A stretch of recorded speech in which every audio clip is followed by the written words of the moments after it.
anyway, as I was saying before I even pressed the recorded button, you just need to make PewDiePie money, like get PewDiePie viewers, just billions. Yeah. And I'm sure you don't have to buy tech. You can just hire like somebody that will sit next to you and do all of your like production right there live on the spot. I mean, that's all, you know. Man, I don't know about you, but it feels like longer than a week has went by. Did this week go slow for you? I don't know. Not really. I feel like it's been longer than a week since we recorded. I know it hasn't. It's pretty much been almost an actual week. I mean, it's been, 8 days, so it's technically a week and a day, but... That's what it is. That one day fucked me up. Yeah. I wasn't... see, that's one of those moments where I'm not sure if you're serious or if you're trying to make a joke about it being 8 days instead of the normal 7 days between recordings. No, I kind of remembered it as we were talking. Oh. Like, yeah, it actually has been one more day since... It's been 8 days instead of 7, but I don't know. In general, this week seemed to go by slow for me. Hello, everyone. Ladies and gentlemen, boys and girls, guys and gals, welcome to the end of time. I'm Michael. I'm Chris. Today, we don't have a lot of time, Chris. I mean, we got plenty of time. It's just... Well, we got plenty of time, but we have a set amount of time. Not really, but we have a normal set amount of time, and we have a fuck ton to talk about. Mainly on the top again. Man, I know we discussed this in a week, but I just want to bring this up again, man. This shit's about to get deep. Like, progressively looking at the years starting with this year, oh my God. From 1990 to 1997, I'm going to go ahead and I'm going to throw this out for me as a personal. This is my peak years for games. For me as a gamer, for video games that were coming out, this is like my fucking shine time right here. This is when the bulk of oh, fuck yes, games were coming out. And not just me. We just have years coming up that have fucking hit after hit after hit. Fucking gems and diamonds dropping everywhere. So I can't wait. So, folks, you're in for a treat hopefully starting with this episode. The next years in review episodes we have they're going to be full. Not only is it that the games that are coming out in those years great, but of course, increasingly more games are being developed. More games are being released. There's more consoles. So there's more to cover.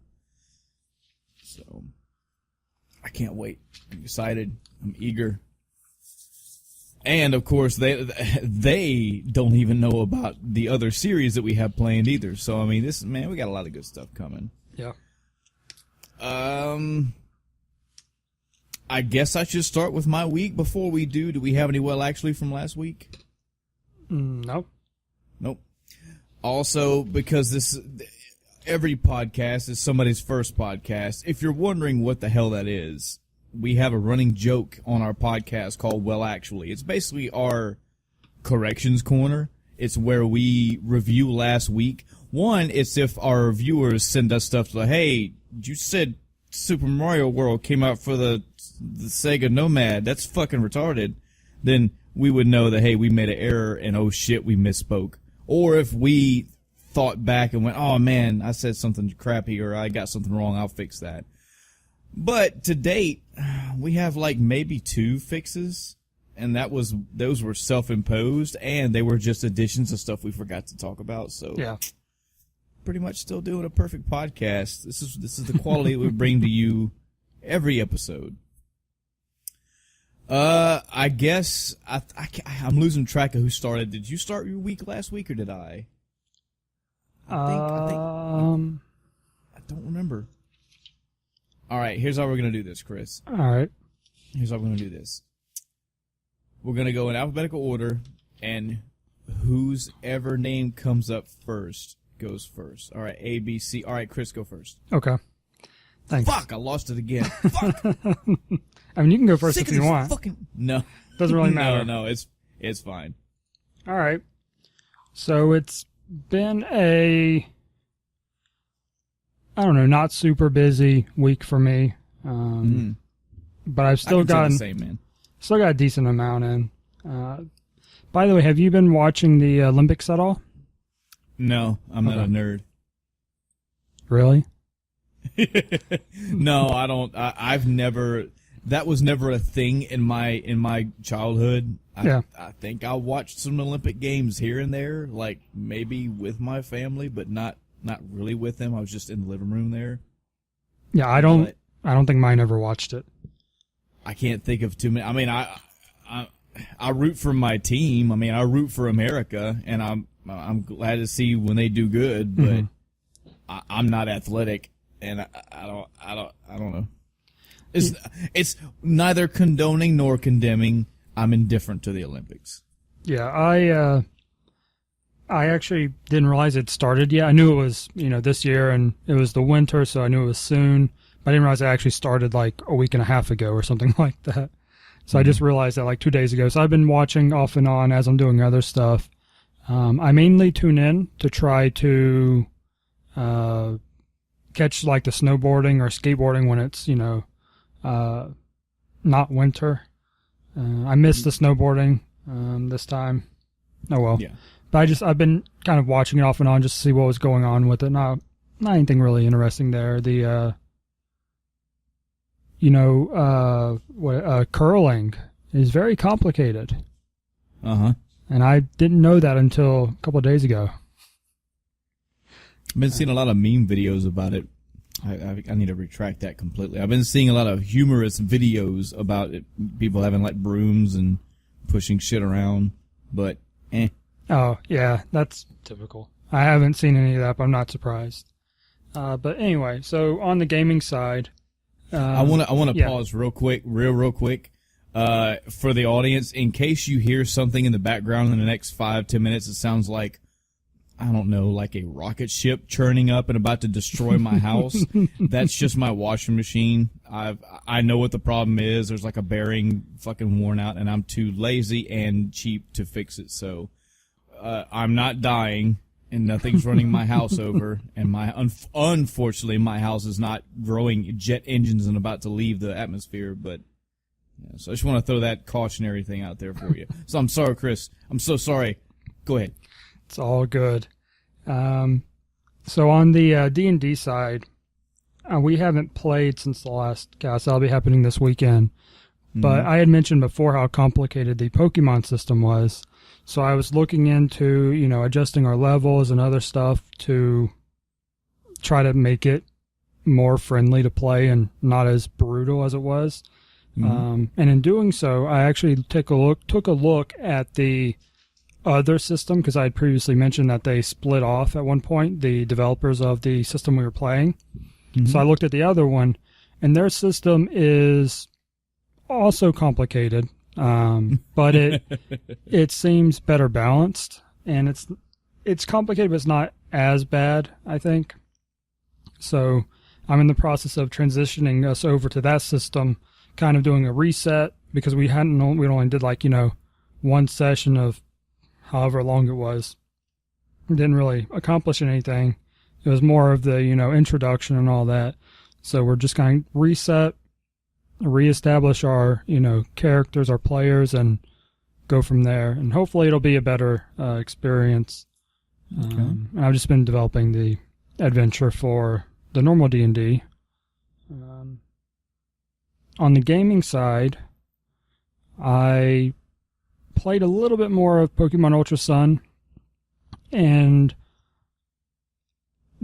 I talked about being hesitant about getting a Ultra version of one that I already had, and that definitely comes into play, because I'm like, all right, don't care about the story. If it's not something new, I'm just trying to button mash, and there's no skipping. Right. So I'm just mashing. I actually transferred over some Pokemon from my other game, so that I would be able to get through faster and have a, actual party from the start instead of having to build it up gradually. So I have, something that's super effective against pretty much anything I come up with at this point. So it's still too early for me to, really determine an opinion about the game, but it's certainly painful to replay what I've already played. Yeah. I find that for me too, whenever I'm playing, whether I have played the game before, well, primarily if it's a brand new game, I start questioning at some point, like, all right, when is it okay for me to maybe start talking about this game? when is it okay for me to start thinking I have a set opinion?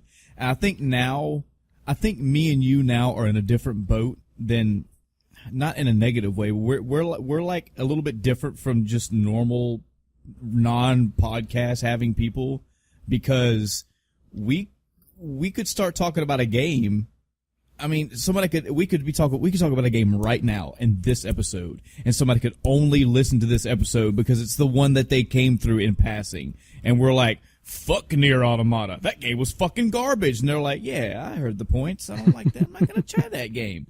And then that could be the game that they fucking love, So I think if it was just me and you talking, I think I could give points, but I don't know. I think I kind of wait until I beat a game all the way through, or until I've come to a point where I'm like, all right, I'm definitively done with it, like Breath of the Wild. Like, I'm not doing fucking all 100% of that game, but I wanted to wait until I was done with that, and also pull myself away from the game and be like, all right, let the newlywed shit get out of me. How do I feel now that it's been gone? So we're in a different scenario now, you and I, about reviewing games. Yeah. I'm so sheltered on what I want to say, but at the same time, I just want to blurb about it. I just don't want to come across like, Chris, this game was fucking great, man. I love this. I had so much fun. And then the next episode, man, I found this mission where I had to fucking kill kids. Fuck that game. I'm not playing that game anymore. And it's like, what happened, dude? All right, forgot to silence my phone. My bad. It's okay. But yeah, speaking of being done with games, I am now officially 100% done with Horizon Zero Dawn. Now, when you say 100%, you mean you have 100% of the game. Yes. I have in-game, I have 100% the main game. I have 100% the DLC. I have all achievements for main game, the update, which was the hard mode and new game plus, and the DLC achievements. So I literally have, I don't think any other indicator in-game of progression beyond maybe maxing out modifications on stuff. So let me ask you a quick question. And this is going to come back into play later. I'll delve more into it when it's my week. But okay. So you said you got the DLC for this game. That DLC was released back in 2017 sometime, I think. Yes. That was last year, right?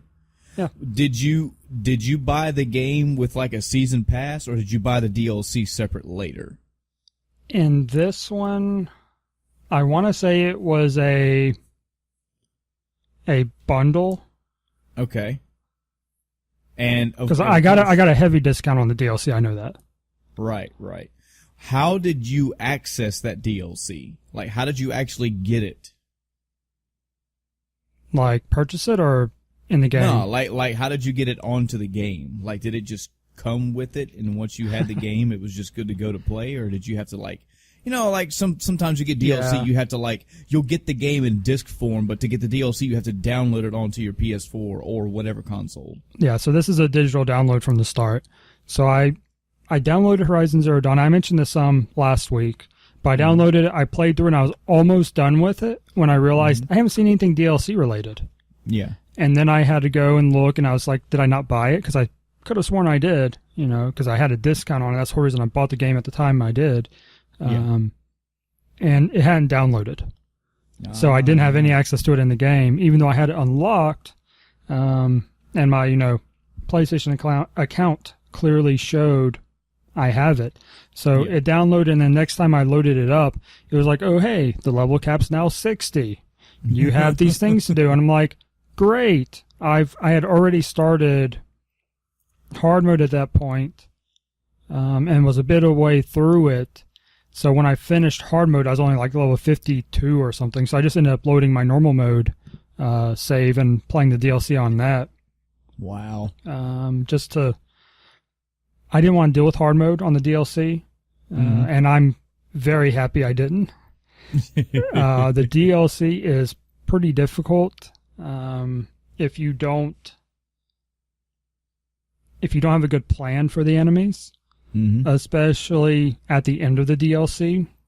It's like, oh hey, here's a super powerful enemy you have to kill, and then there's more. So yeah. It's like, oh, hey, this boss literally took me like 20 minutes, and I had 2 NPCs helping me. Mm-hmm. So I'm like, all right, that was rough. Good fight. Did it. Done. Move on. And then it's like, there's more. Yep. And that was rough. So I'm very happy I did not choose to play that on hard. I'd already got my normal mode achievement. Or, sorry, the base game achievement. Not normal mode. Is base game on hard. Or New Game Plus on hard.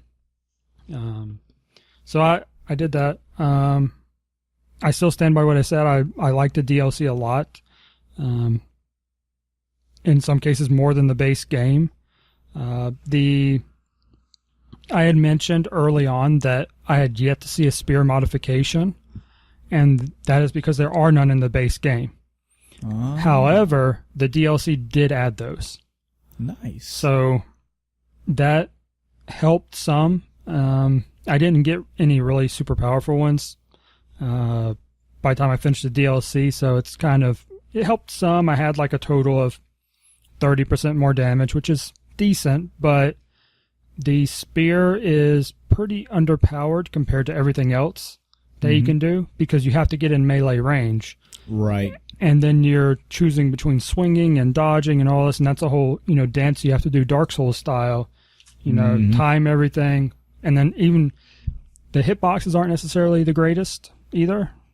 So sometimes you're like, that didn't hit me at all, but you go flying, so yeah, it's kind of frustrating. And aside from the enemies, you can essentially one-shot or knock down in one shot, or, knock them prone, whatever. You typically don't want to do it a whole lot on a, actively fighting and swinging enemy. Yeah. But it's better than nothing. I had mentioned before, I'm trying to think of things I talked about before that made me hesitate or dislike or something. The modifications do get a whole lot more powerful than what I was getting. Okay. I think at that point when I brought it up, I had only seen up to like 36%, but I got modifications that were up to 50% or something like that. So it was a lot more. And the DLC added some unique modifications that you could find here and there in missions and quests and whatnot that gave you a more powerful combination, because it may be 50% of a stat or, whatever it modifies, but nothing else. Yeah. Or it may be a mix of the two, but the unique ones kind of gave you a better mix, more powerful mixture of stats. Yeah. So they're a little bit more useful on their respective weapons. So it was, all in all, a lot of improvement with the DLC, and I wish I'd had it from the start. So for those out there that are going to play Horizon Zero Dawn, get the DLC. I'm sure the game's going to cost you about the same with it at this point. So just get the DLC. It makes a much more enjoyable game. It goes to say, I mean, the man played it 100%, including DLC. It must be good. Yeah. Yep. Definitely enjoyed it. Definitely see, how it's on maybe top 10 for the year list. Not, game of the year qualified specifically. But good, up there. We'll have that discussion sometime. Yeah. I'm sure that's going to come up sometime on the road. All right. So after that, I thought about going back to Monster Hunter World and then realized I didn't want to. So I haven't yet. Wow, really? It's one of those things where I was like, all right, I need to give Monster Hunter World another shot. Mm-hmm. But I've just come off Horizon Zero Dawn, which is a, action adventure walking around, hacking, slashing. Monster Hunter World is much the same. I'm like, I kind of don't want to do that back to back. Yeah. And I'm already wasn't super excited about the game at that point. So I'm like, let's take a look at what else I have. And I look up at my screen and my cursor was on Persona 5. Oh. I was like, yeah, that's probably a good idea. So I started Persona 5. Oh, this is good. Yeah. All right. Okay. So I started Persona 5 on hard. Okay. I'm assuming you started on normal. I'm usually put most of my games on hard. Did you do that for Persona 5? I don't know. I'd have to go back and look. All right. I may have. Because you weren't super stoked about Persona 5, and if you're on hard, that's probably the absolute reason for that. Yeah. So I got to, you mentioned the palaces before. I got to the end of the first palace, and it was impossible, essentially, at that point. I want to say I was level 9, and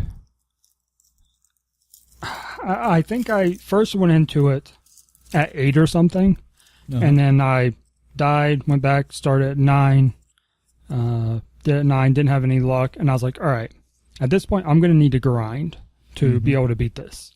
Well, yeah. And grinding in that game is not easy to do. At least not at this point. It's not easy and it's not fun either. Exactly, especially at this point in the game. I will say, later I think it's probably a little bit easier, but at this point, not at all. So I'm like, all right, what am I doing wrong? I'm like, I got to the boss. I could kill, most of the enemies. There were some that were highlighted red when you use your little sight vision thing. So I clearly, tried to avoid those. I killed a couple of them despite them being like level 16 things, which was really impressive, and I was happy with myself about that. But that was really only due to weaknesses, I think, or debuffs or something like that, which apparently the debuffs and buffs play a huge part in the game, actually, especially on like hard mode and stuff. Because I didn't debuff, but I certainly hit their weakness as much as possible. I mean, dude, they will fundamentally stop a battle. You can have 5 enemies on the screen, and Joker can be the first person in your lineup and have a magic and have a skill that will use a weakness. Use weakness, go again. Weakness. Oh, they're all down. Okay, what do you want to do? Take money, take an item, or get your power, and I'll take money, and then boom, the fight's over. Yeah, and I'm not actually talking about the weakness. I'm talking about debuffs, like you sleep them, paralyze them, etc. I don't know if I've even done that yet. I hadn't, and because let me correct that. I haven't had a need to, because just all of them have weaknesses, and I just use the weaknesses, and boom, the fucking fight's over. But yeah, there's an enemy you may not have run into yet, but I won't say it's impossible, but as far as I know, you likely cannot get his weakness at that point of the game. I mean, I may have, because I've cleared the first palace as well. Oh, did you? Yeah. I thought you hadn't finished it yet. I'm excited for you to be talking about Persona 5 because we're basically going to merge our weeks on this topic, because I have finished the first palace of Persona 5, and I've done probably maybe like an extra hour of stuff past it. So we're pretty close on where we are then. Yeah.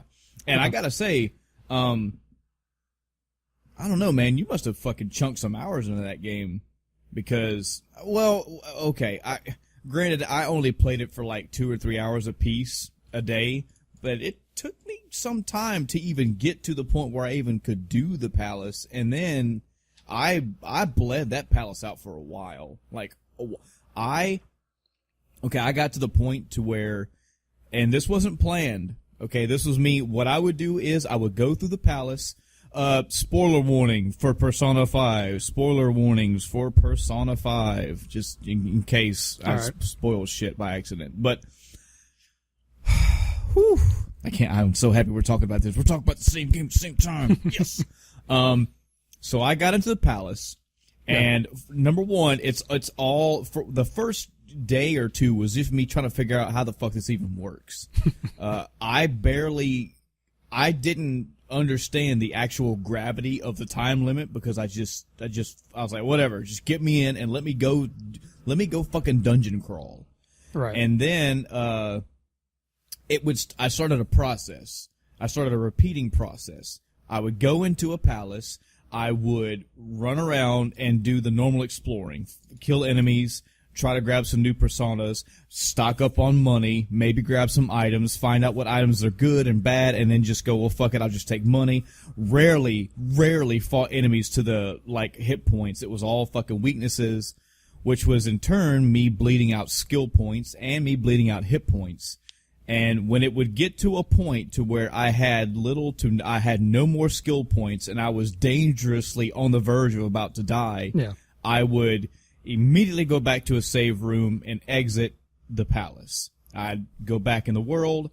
I'd spend maybe one day doing stuff, like maybe building a bond with a friend. Maybe doing some crafting, maybe get some lockpicks, go study a book, something. Go buy some items, restock up on shit with the money that I built up, and then the next day I would go back into the palace. I repeated this all the way down the line, all the way to where I actually went one day further than what I was supposed to because I didn't realize exactly what happens on the last day. Yeah. It's like you don't go fight him the last day or any palace boss. You have to put the thing out and then the next day it happens. So I had to go back one save point and kick off one extra day, but I rode that fucking thing all the way to the line. That's Let me pull up my account while we're doing this. I want to see how many hours I put into this thing. Yeah, and I'd be curious to see what difficulty you are on too. I'm pretty sure I'm on. I may be on normal. I don't remember it being that difficult. I think most of the time, whenever I did suggestions, it would show that I was pretty much the same level as most people. Let me ask you this question: did enemies almost always nearly one-shot you or two-shot you? Fuck no. Okay, then you are not on hard. Yeah. Because literally every enemy, as long as I wasn't, over their level. Of course, once I over-leveled, they were easier. Even then, they were still pretty dangerous. But enemies would essentially two-shot any character, which was not some a good time. I had some later down the road that would do that. I'm trying to remember the type. I don't remember, but it was. I would get into a situation where it would be two of those and two regular enemies, and just the process of the fight going on. If one or two rounds went on, I'm getting hit for maybe 20 or 30. I'm suddenly getting hit for 130, 140 a pop, and they're dead.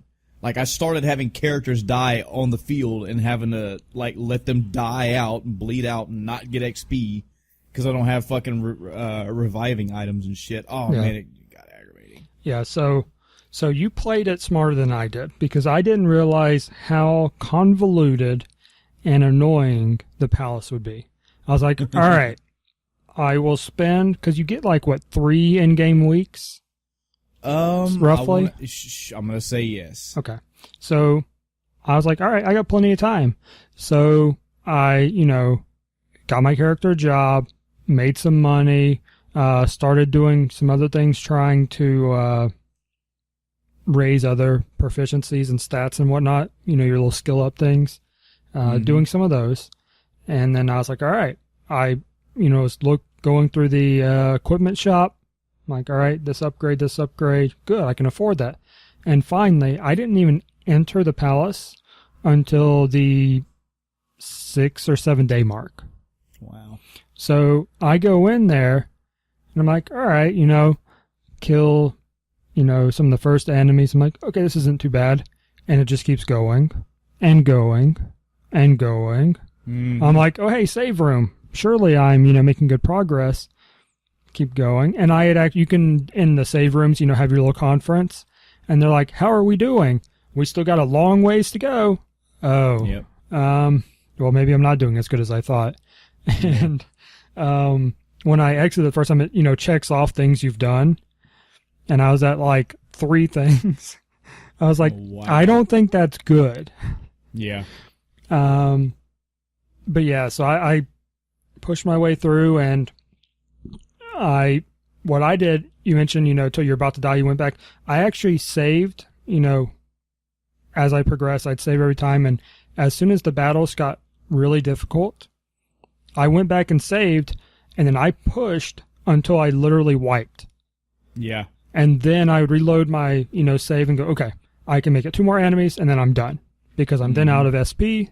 I'm not going to waste items at this point, which I did it throughout it because I didn't realize how important they would be. So I wasted some early on until I realized that. But then I was like, okay, back off the items. I run out of SP. I'm done. And then it's like, well, if I need to ration SP, then I have to rely on melee attacks. Melee attacks do like no damage on hard. I think I actually looked this up because I was like, all right, I need a way to grind on hard, and what I see for grinding isn't a good option. It's like, all right, let's teleport to this room, kill the enemies outside, going to the underground dungeon thing, which you can't even go back to until you've made a certain amount of progression. They literally, the NPC will not let you teleport down there. So I'm like, okay. So finally, I clicked it again because I was very stubborn about wanting to go back down there, and it let me. I was like, all right. So I went down there. There were a whopping 2 enemies to kill. So I'm like, great. All right. So kill the 2 enemies, teleport somewhere else, and, I was like, all right, whatever. But when you teleport back... sound like you need to start this fucking game over and drop the difficulty. This is ridiculous. So you can change the difficulty at any time. Oh, well then never mind. Do that then. Jesus. I did. I literally... You have nothing to prove, Chris. And the only reason I did it was because I was like, all right, I played Horizon Zero Dawn, and there was a hard mode achievement, and I didn't get it, or trophy, and I didn't get it because, I didn't realize it was there, and you can't change the difficulty in that game. Not that it would matter if you don't start with it. But I was like, all right, I'll start this in hard mode. Don't know if there's achievement or not, because they're all marked as secret, and I don't want to spoil anything. So I'm like, all right, don't know if it's there or not. Whatever. So I just started on hard. And like I said, I got to that palace boss, and I literally couldn't accomplish the little side thing because I couldn't attack enough to do any damage because half of my characters were healing. Yep. And it got to the point where, 3 of my characters are healing at some point. Yep.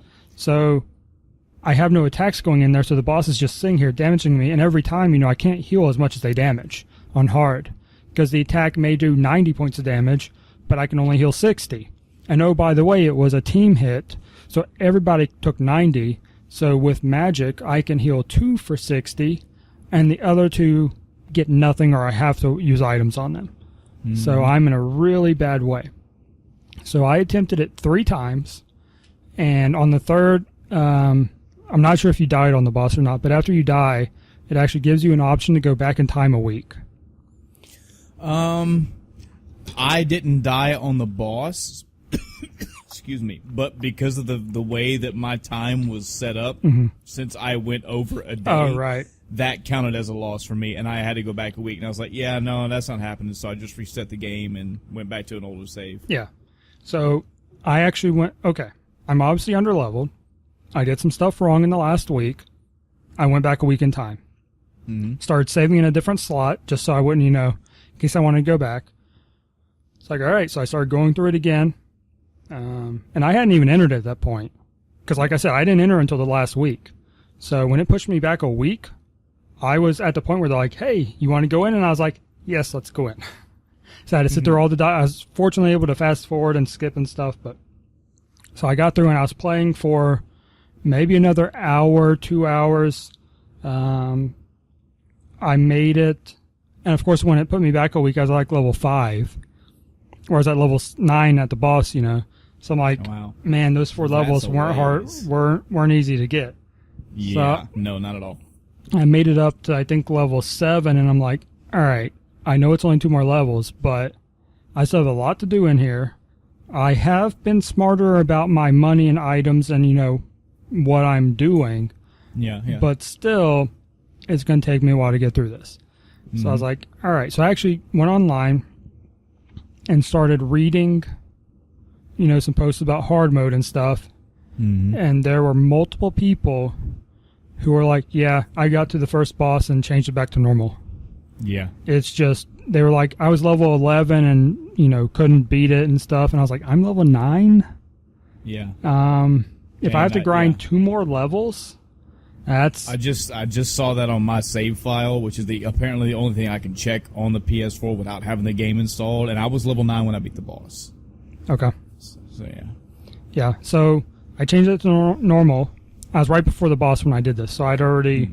no, you know what? I was still going through. I hadn't entered for the day or something like that. So I was level 9 because I loaded that save. On normal. Went through. Enemies were a joke. I could actually melee them and take very little damage, if any, depending on what the enemy was. So I just murdered them all, for experience. Or, hit weaknesses for money, but I was trying to conserve my SP for the boss. Went through the boss, beat him in 1 attempt, and I was on my way.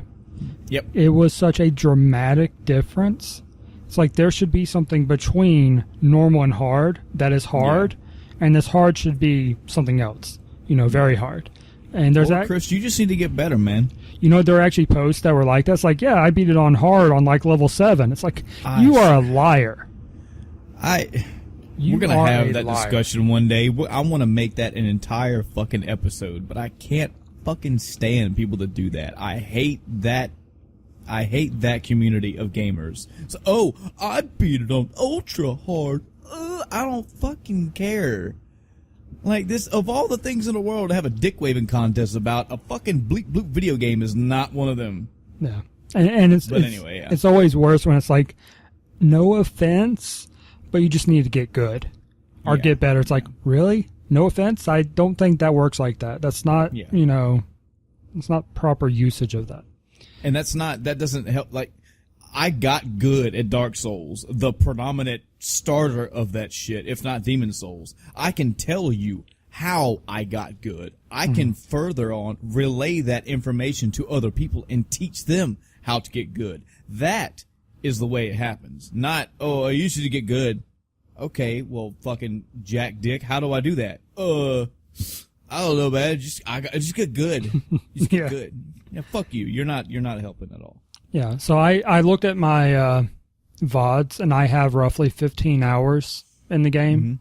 It would be more, but on Tuesday, and again yesterday, but I wasn't in the middle of playing anything at the time. Our power just went out.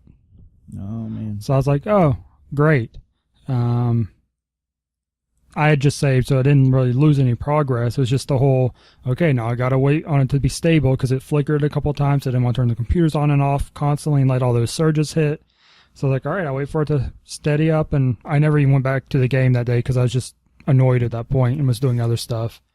So aside from your harrowing, fuck this hard mode bullshit, tell me what you think about the game so far. All right, so after taking it off hard mode, I am enjoying the game so much more. Okay. The first thing I noticed when I even loaded up the game, since I was streaming it, is that there are no volume options in the game at all. I went through the menu. I was like, all right. I did the, at the start menu, the options. I was like, okay, blah, blah, blah. Where's audio? No audio. Okay. I guess I'll check in game. So once I actually got the game loaded, I checked, the in-game settings just in case they're different. They're not. So no audio. So I had to mute or lower the volume on everything instead of just lowering background music because that gets pretty loud at times and whatnot. Because what I do is I'll turn the background music down enough to where it's barely can be heard. And then I'll leave voice a little bit higher and sound effects, at an in-between point.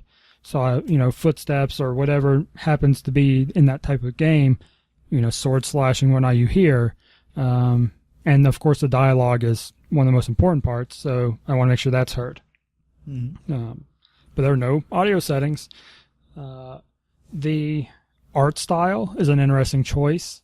The way they did the menu like that instead of a normal, list-based menu or even something, different but still flat. They pop out a lot, with their... And it's even a mix of styles, too.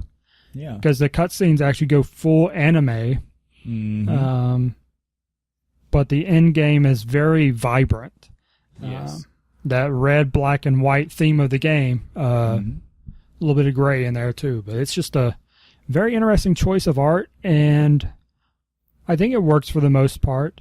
The menu, I wish they toned down a little bit, but overall, I mean, it's interesting. It's definitely one thing that sticks out to me. I don't know why. I wish I could give you reasons why. I don't know why, but it doesn't blow my fucking mind. But I do acknowledge the stylistic choices of this game. I do acknowledge how stylistic it is, like the title screen, like the menu screen, like the way the battle menu is set up, the way the victory scenario plays out every single time. The music is incorporated well, the sound design, all that. It's all built with it's got its own fucking life. Yeah. It's not the greatest thing since sliced bread for me. It's not the, 5 out of 5 for me, like people tout it to be. But I'm like, yeah, this is cool. Yeah, I like this. It's different. I do like this. This works out very well.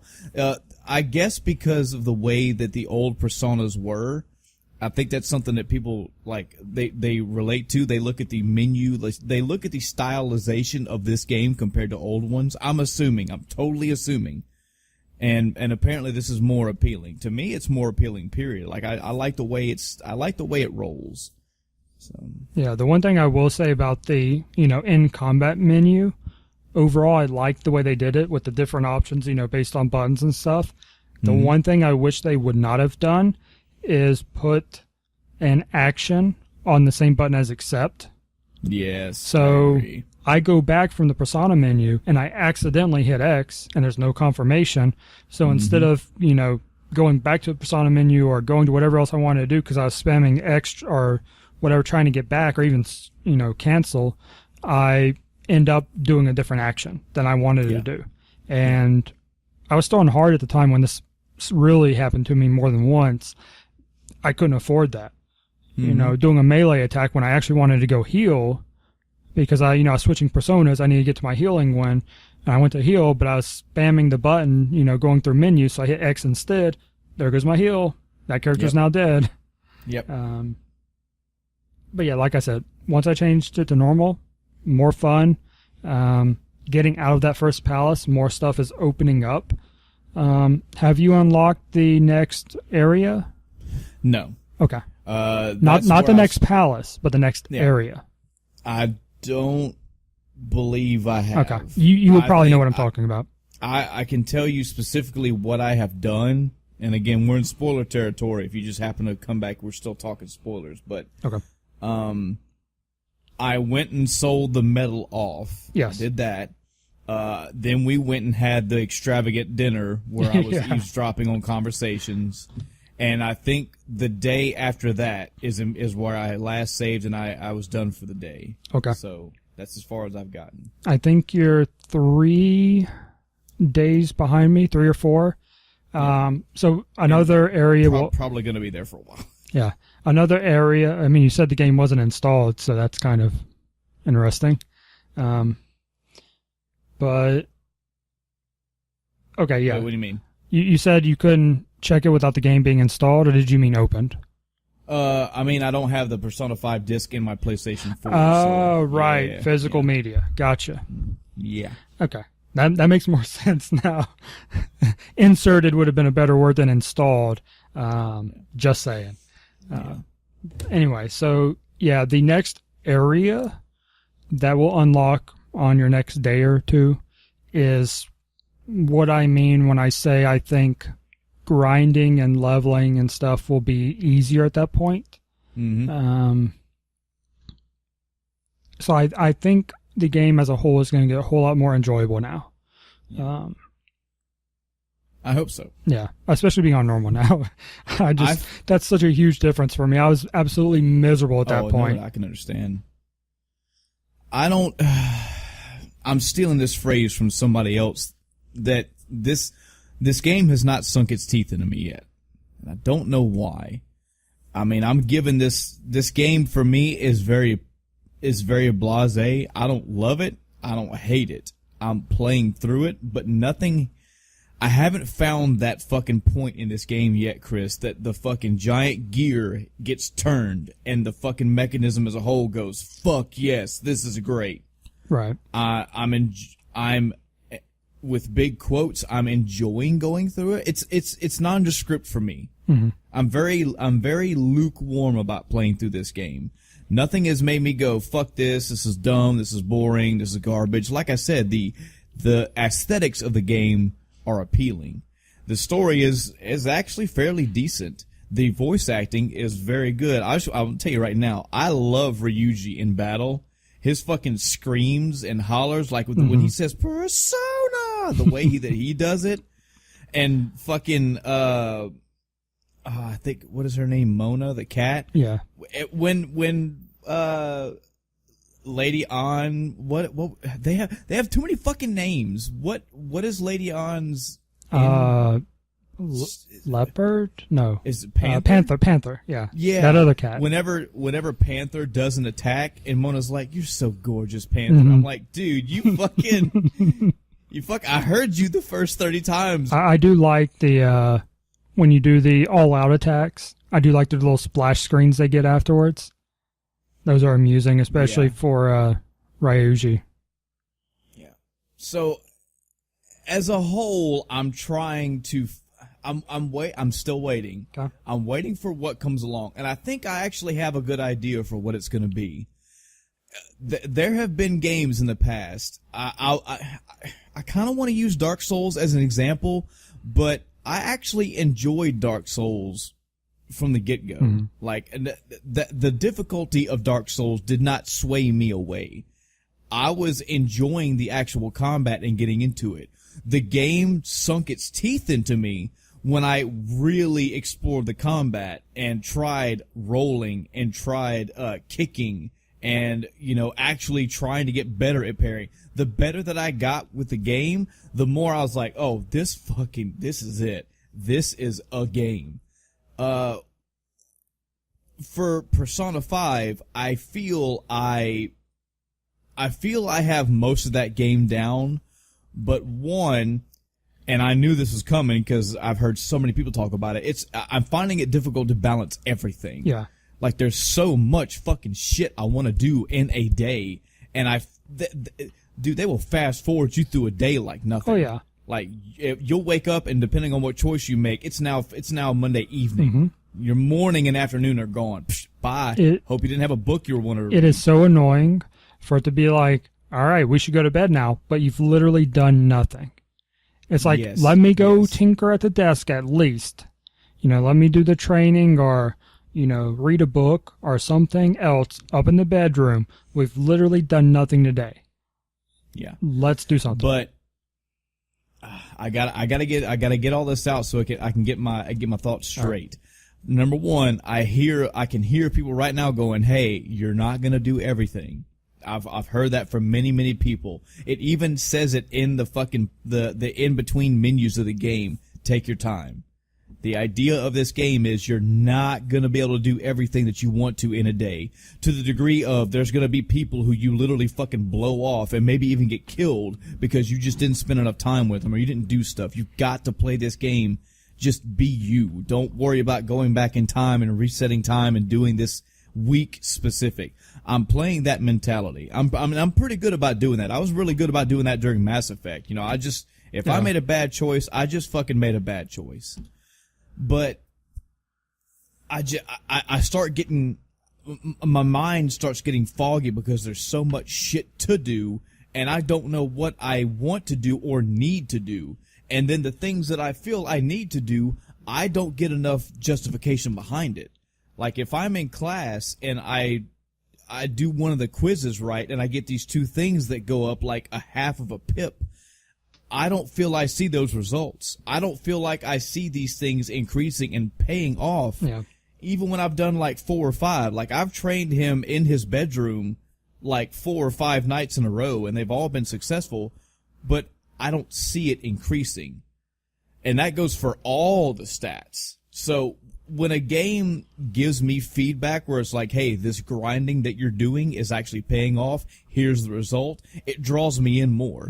But I don't, it may be even a subtle thing. Maybe it's something that I have to do I don't know if I'm leveling and then I'm going to get to levels where the next level that I'm like, all right, I'm level 11. Cool. Here we go. And then I'm fighting level 13 enemies that all that grinding I did meant nothing. And I don't mean grinding as levels. I mean grinding as like your guts and strength and all that shit. There's so much of that shit to jumble that, number one, I can't decide what I want to do, and then I don't feel I get justification of what I did. That's one big problem, all in and all of itself. Another big problem is that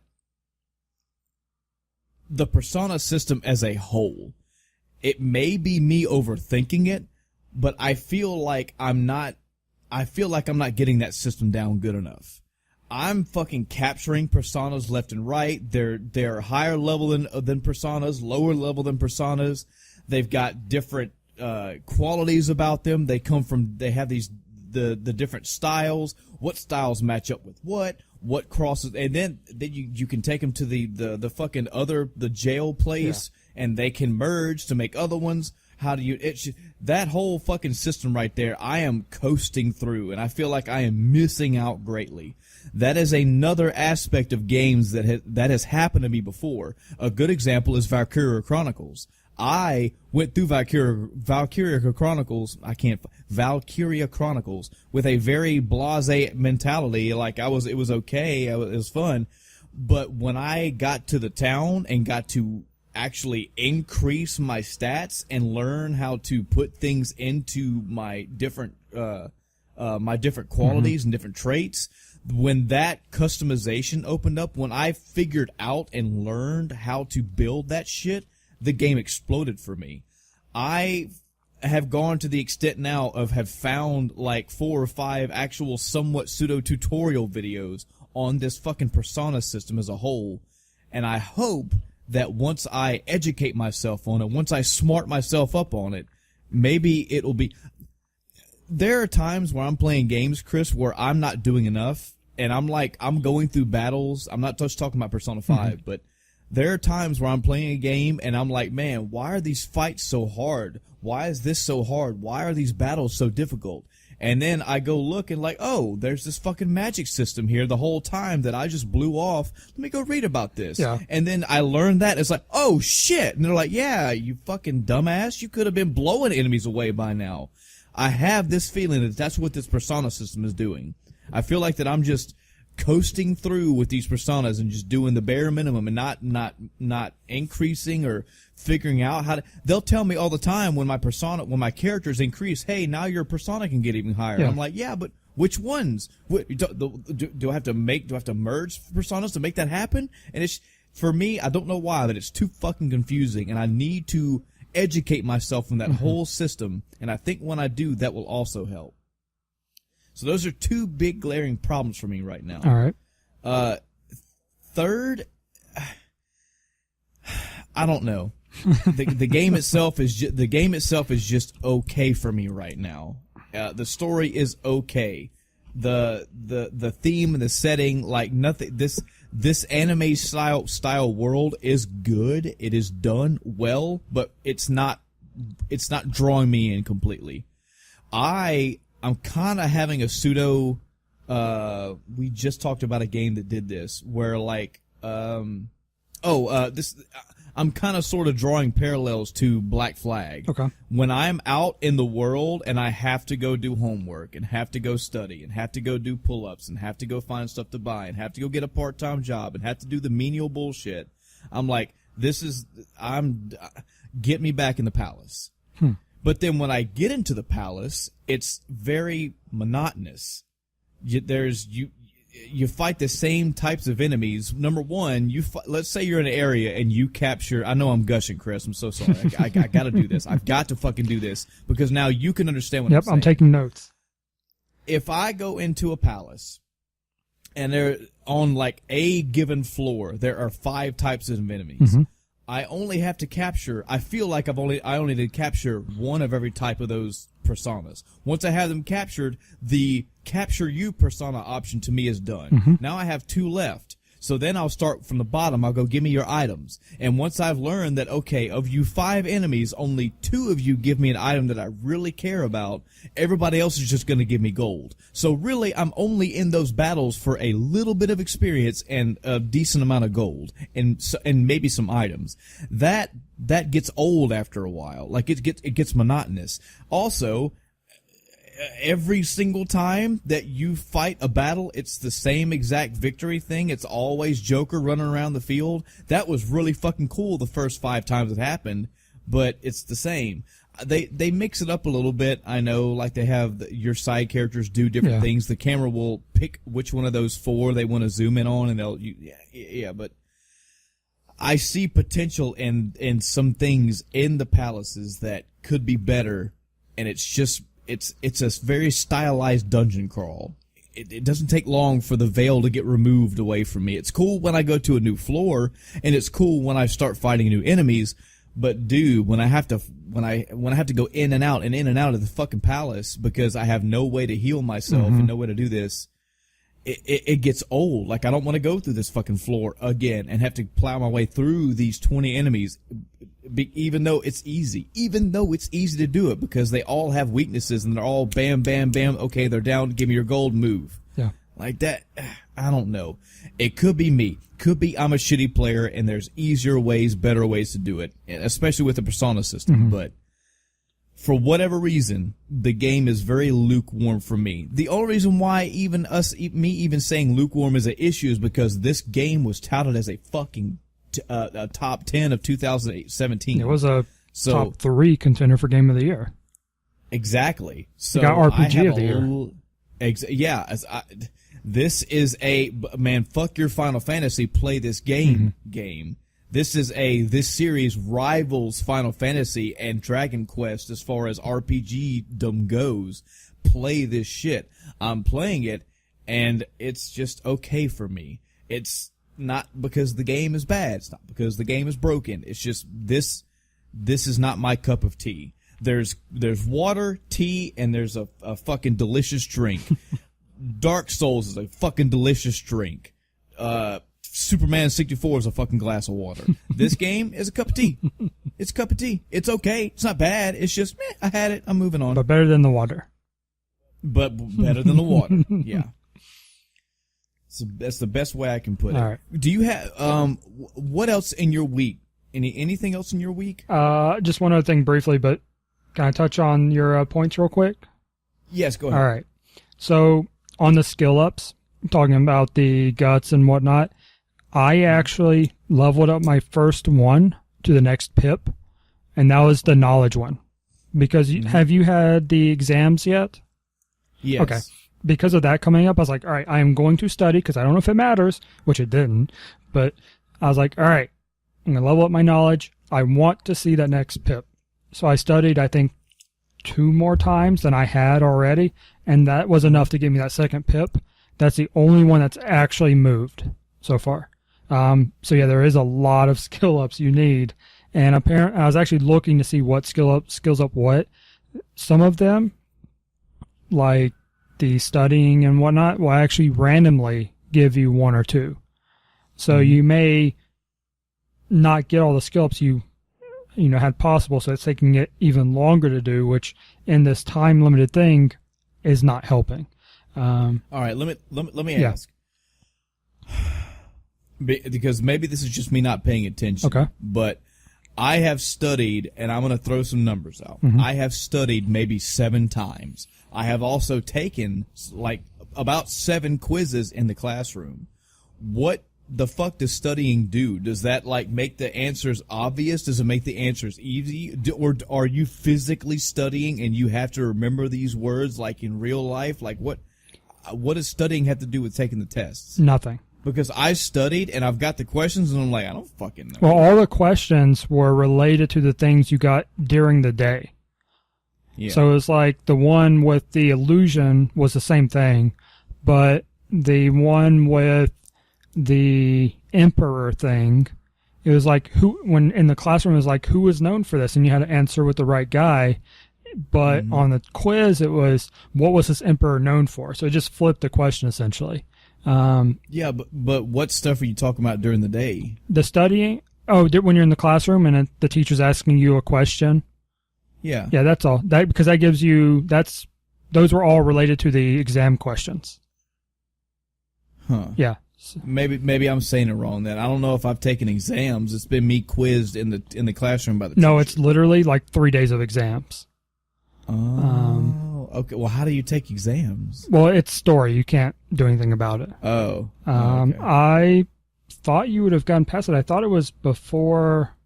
I guess it might be after the expensive dinner thing or lunch, whatever it was. I'm gonna guess, yeah, because I don't think I've taken an exam thing yet. Okay. All of my quizzes have been me in a classroom, and number one, the day gets skipped because I wind up in the classroom. I'm like, well, shit, did I have a book? I thought I had checked out a book. Shouldn't I be reading that on the subway? Why didn't I do that? I don't understand. And I get a classroom, and it's like, hey, you, Joker, what was Teddy Roosevelt's maiden's wife's middle name? I don't fucking know. And then I get it, and it's like, oh, hey, well, I randomly guessed, and I got something that went up, and your meter goes, beep. Yeah. One little, but it doesn't actually move. It bounces, but then bounces back to where it started, unless you actually level up. Yeah. So, by the way, that actually reminded me. Did you know? Are you doing the online features at all?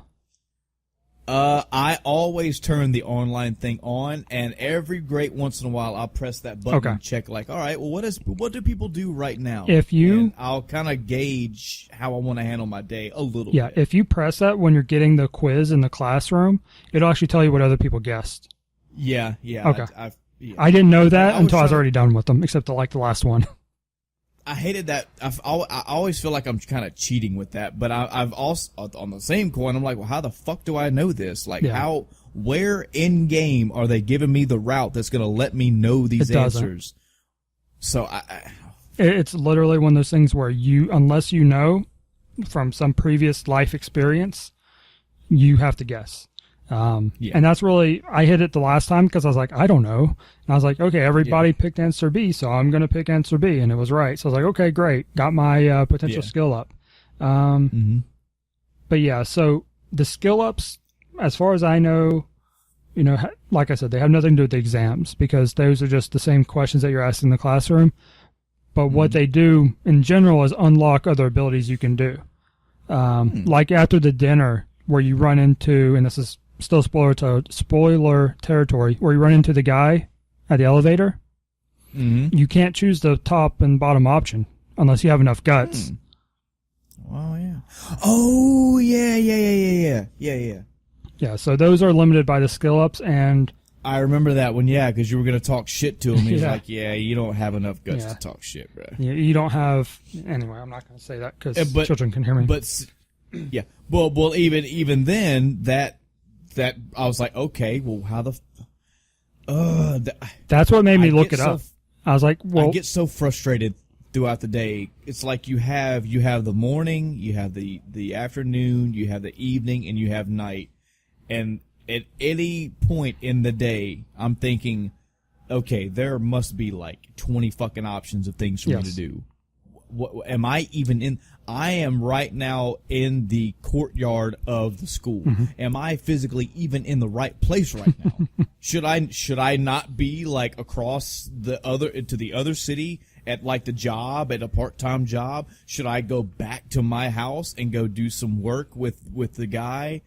Should I go look up where I can get a fucking book at? That way I can have some books on me for whatever, and then I go on a trip and don't even read the fucking book anyway, and it's... I'm kind of in the opposite of you, where you have your black flag mentality, where like, let me get back to, the palace type thing. I don't want to go in the palace. I want to do more stuff in the world. I think the world design's really good because really, it's, authentic. Yeah.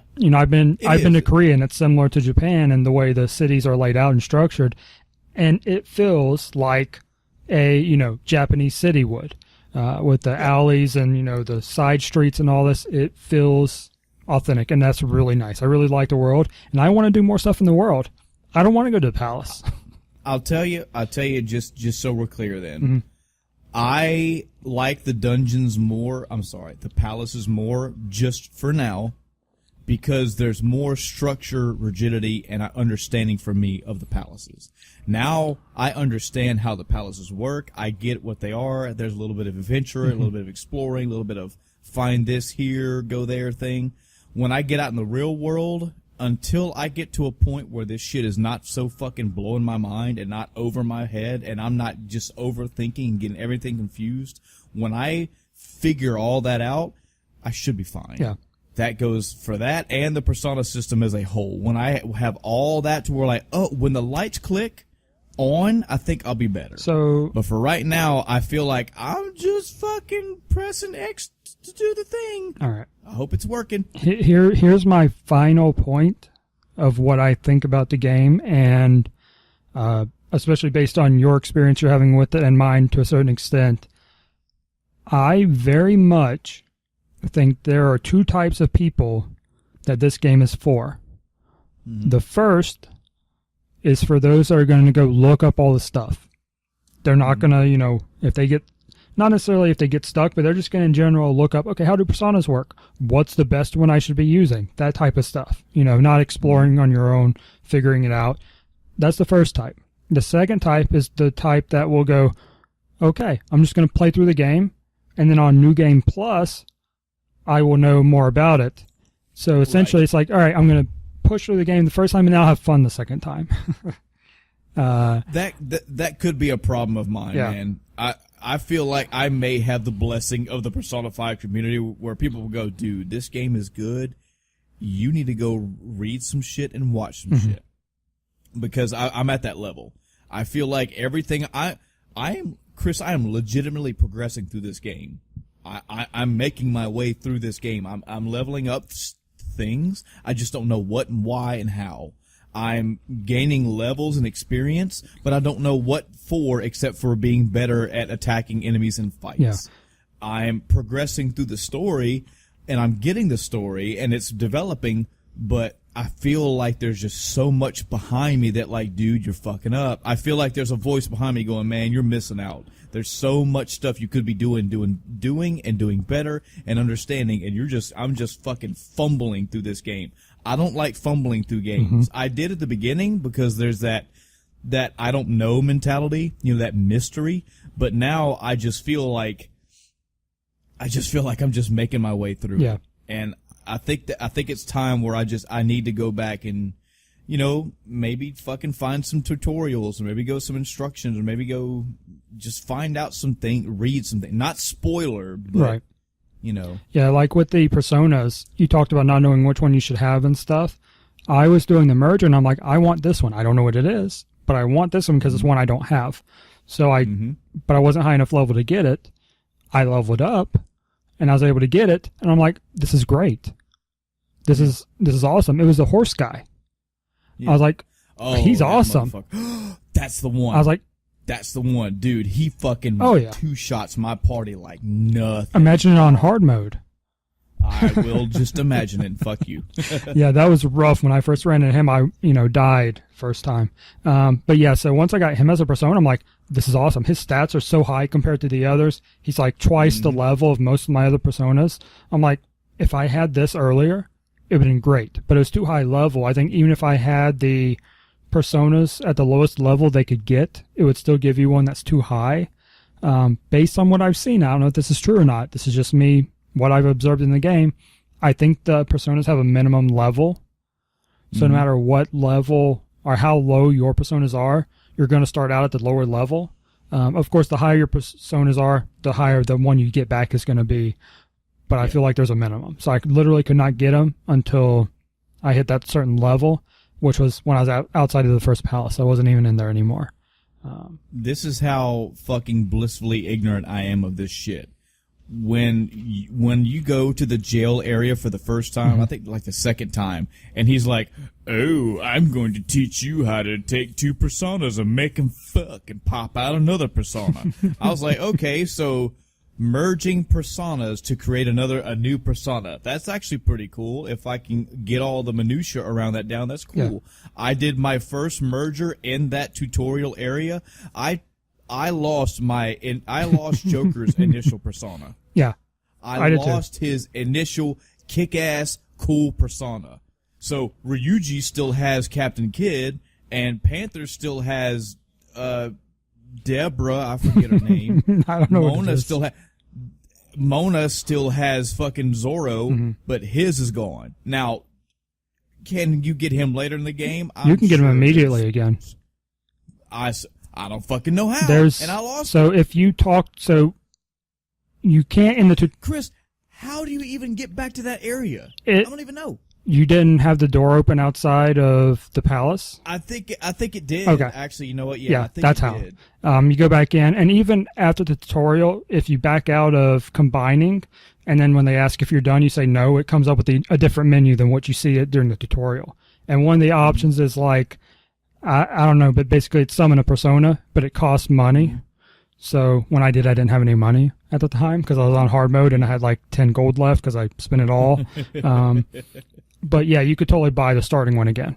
He did I don't know if you recall this or not, but when you part and combine your starter, because that's one of the only combinations you can make because of the level requirements at the time. He actually says, "You'll see me later." Or I'll return, when you're near the end of your thing or something like that. So he probably comes back automatically, but you can totally resummon him at any point. Captain Kidd. I'm a big fan of Ryuji in battle, man. I'm really a big fan of all of them in battle, period.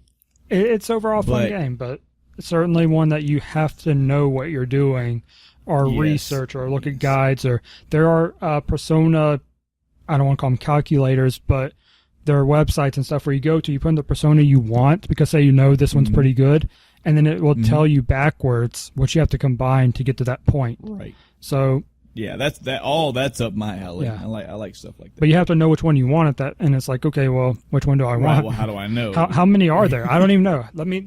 Exactly. I'm curious. Precisely. I want to look up how many Persona 5 persona total or something like that. While you're looking that up, I'll also try to cap this off as I feel the story does have some draw for me. The whole entire story that's going on right now, man, it's like a fucking 5 or a 6 out of 10 for me. It's not pulling me in, but it does have some interesting moments. Not teeth sunk in moments, but interesting moments. Like whenever I did finish the first palace, whenever Kimosada came in, I hope I'm saying his name right. Was it Kimosada? Something like that, yeah. Kimosada? I hate that. Somebody's going to be like, it's fucking Jerry, you dick!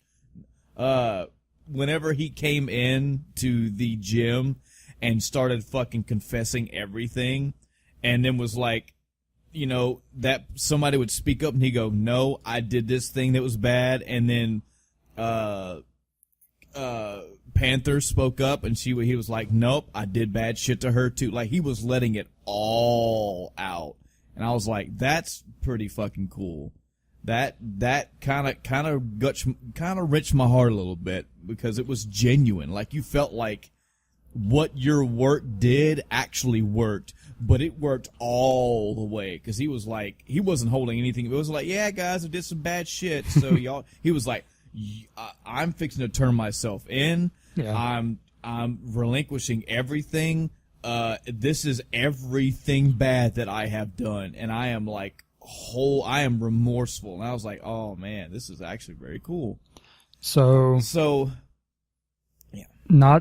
This will probably not to be discouraging, but not including DLC or the party member personas that they start with or come with, there are 191.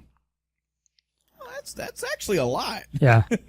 So that's actually a lot. Good luck getting the one you want and knowing what any of them do. Right. Yeah, now that's something I won't do. I'm not going to look at all the personas and start cherry picking them. It's more like from the ground up. I want to, and it pisses me off because I didn't like blow through tutorials in this game. This game holds your hand. You could damn near make the argument through the entirety of the game until you finish the first palace. They keep throwing stuff at you and keep throwing stuff at you, and every day you're out of the palace and out in the world, they go, hey, you should go to the library today. Hey, you should go talk to this person today. Hey, you should go check this event out. And it's everything. It's like, oh, hey, this is something else you can learn. This is something else you can do. You should check this often. You should do this often. So it's not that the game did not give me ample tutorials. It's obviously I'm just a fucking dumbass. Or it could also be the game just dumped a lot on me and I'm having trouble balancing and juggling and remembering everything. You said it best. You solidified my struggle with this game. And it's not because I want to do everything. It's that I'm going through my day and feeling like I didn't even do the right amount, much less the maximum amount. You know, I'm sure there's some type of, I don't know how you want to say it, like a pattern or strict thing, a strict methodology to every single day. But I have yet to feel like, okay, from start of the day to the end of the day, I feel like I did a good. I'm not even approaching I have not done enough or I haven't maximized it. I feel like I'm just doing a day. And I feel like if somebody came behind me and just played through my file, they'd be like, dude, you had fucking 6 weeks and you did the total of what a normal player could do in like 3. You've done 3 days worth of work. You've blown so many days. And I'm like, I don't fucking know. Yeah, see, I don't think it's to that point. I think it's literally you don't have enough time. I don't think it's that they could do it in 3. Okay, they could do it in 5. Maybe. Yeah. I don't think that's such a drastic difference between optimizing and what, you're getting, because they just take so much time away from you.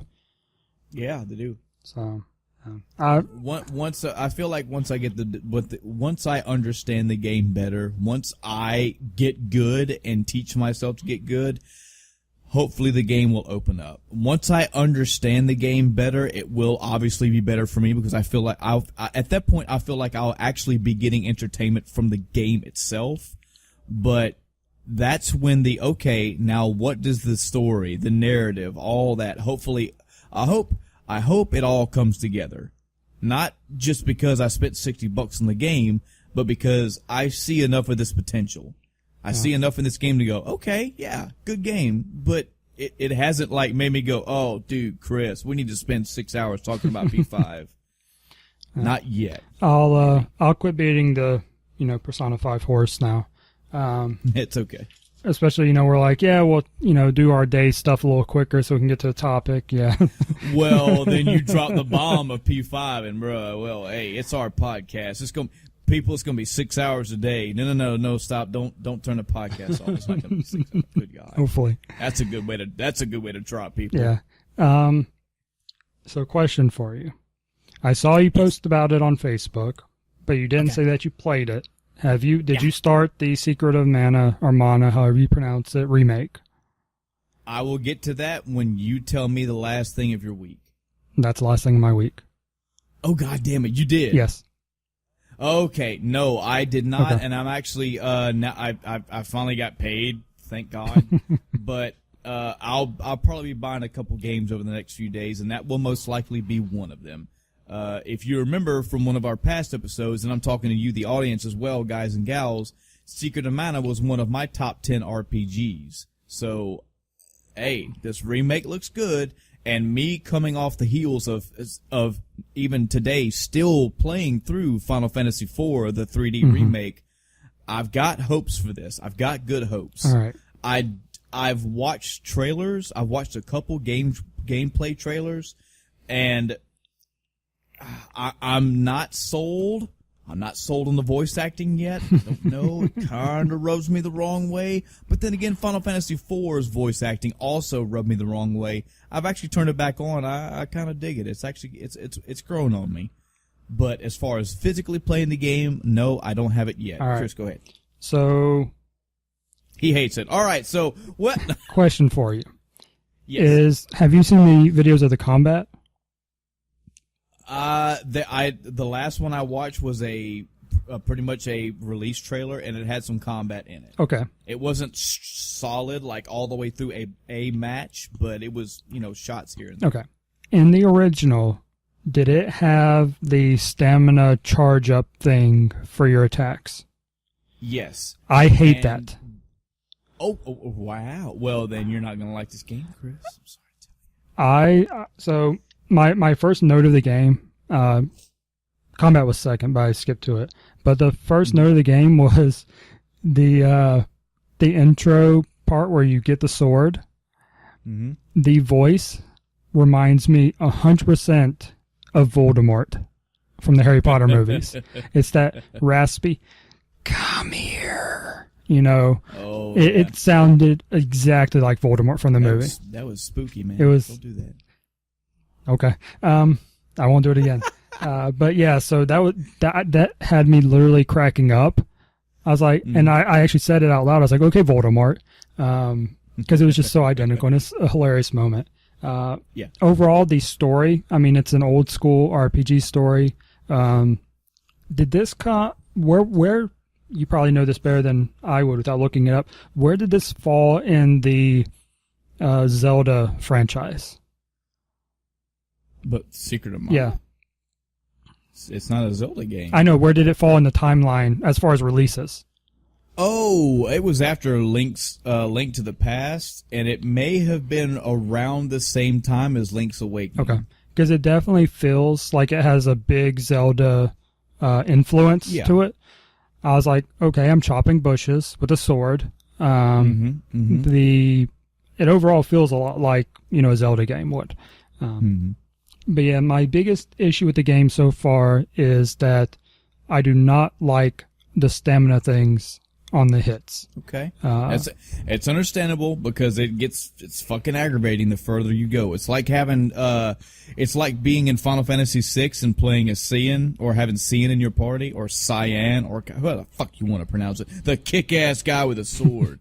And you had to he had a meter, and you had to wait for that fucker to charge up to get to the level of the attack you want. Yeah, but that's for all of your party members in this game. Yeah.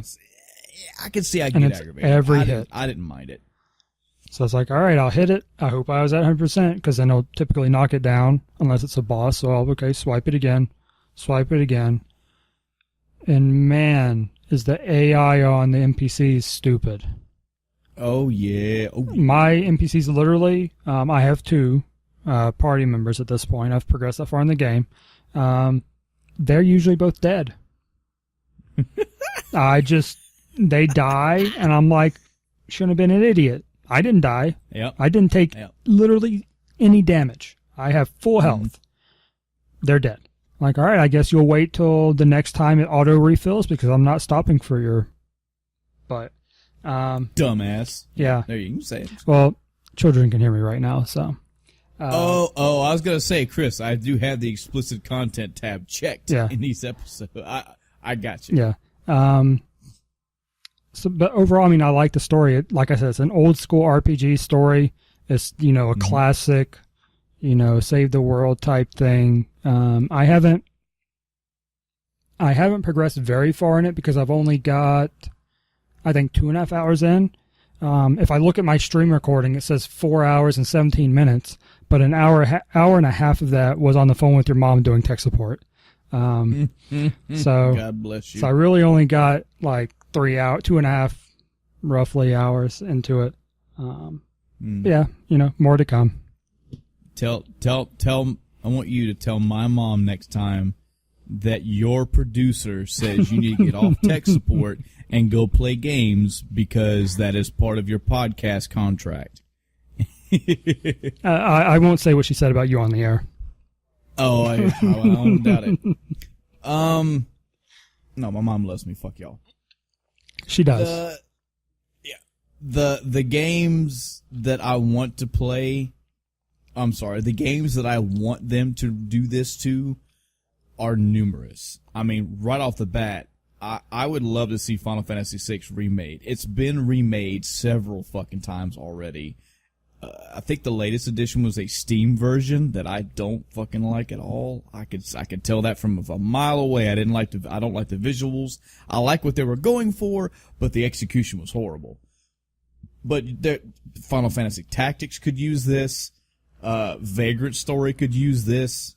I like this idea of going back and taking old school games and giving them a 3D or just a facelift in general. I think another one was Final Fantasy 12, the Zodiac story, or Zodiac Braves or something. They've got it. They just did a new one. The Zodiac Age, I believe it is. The Zodiac Age is a new one, yeah.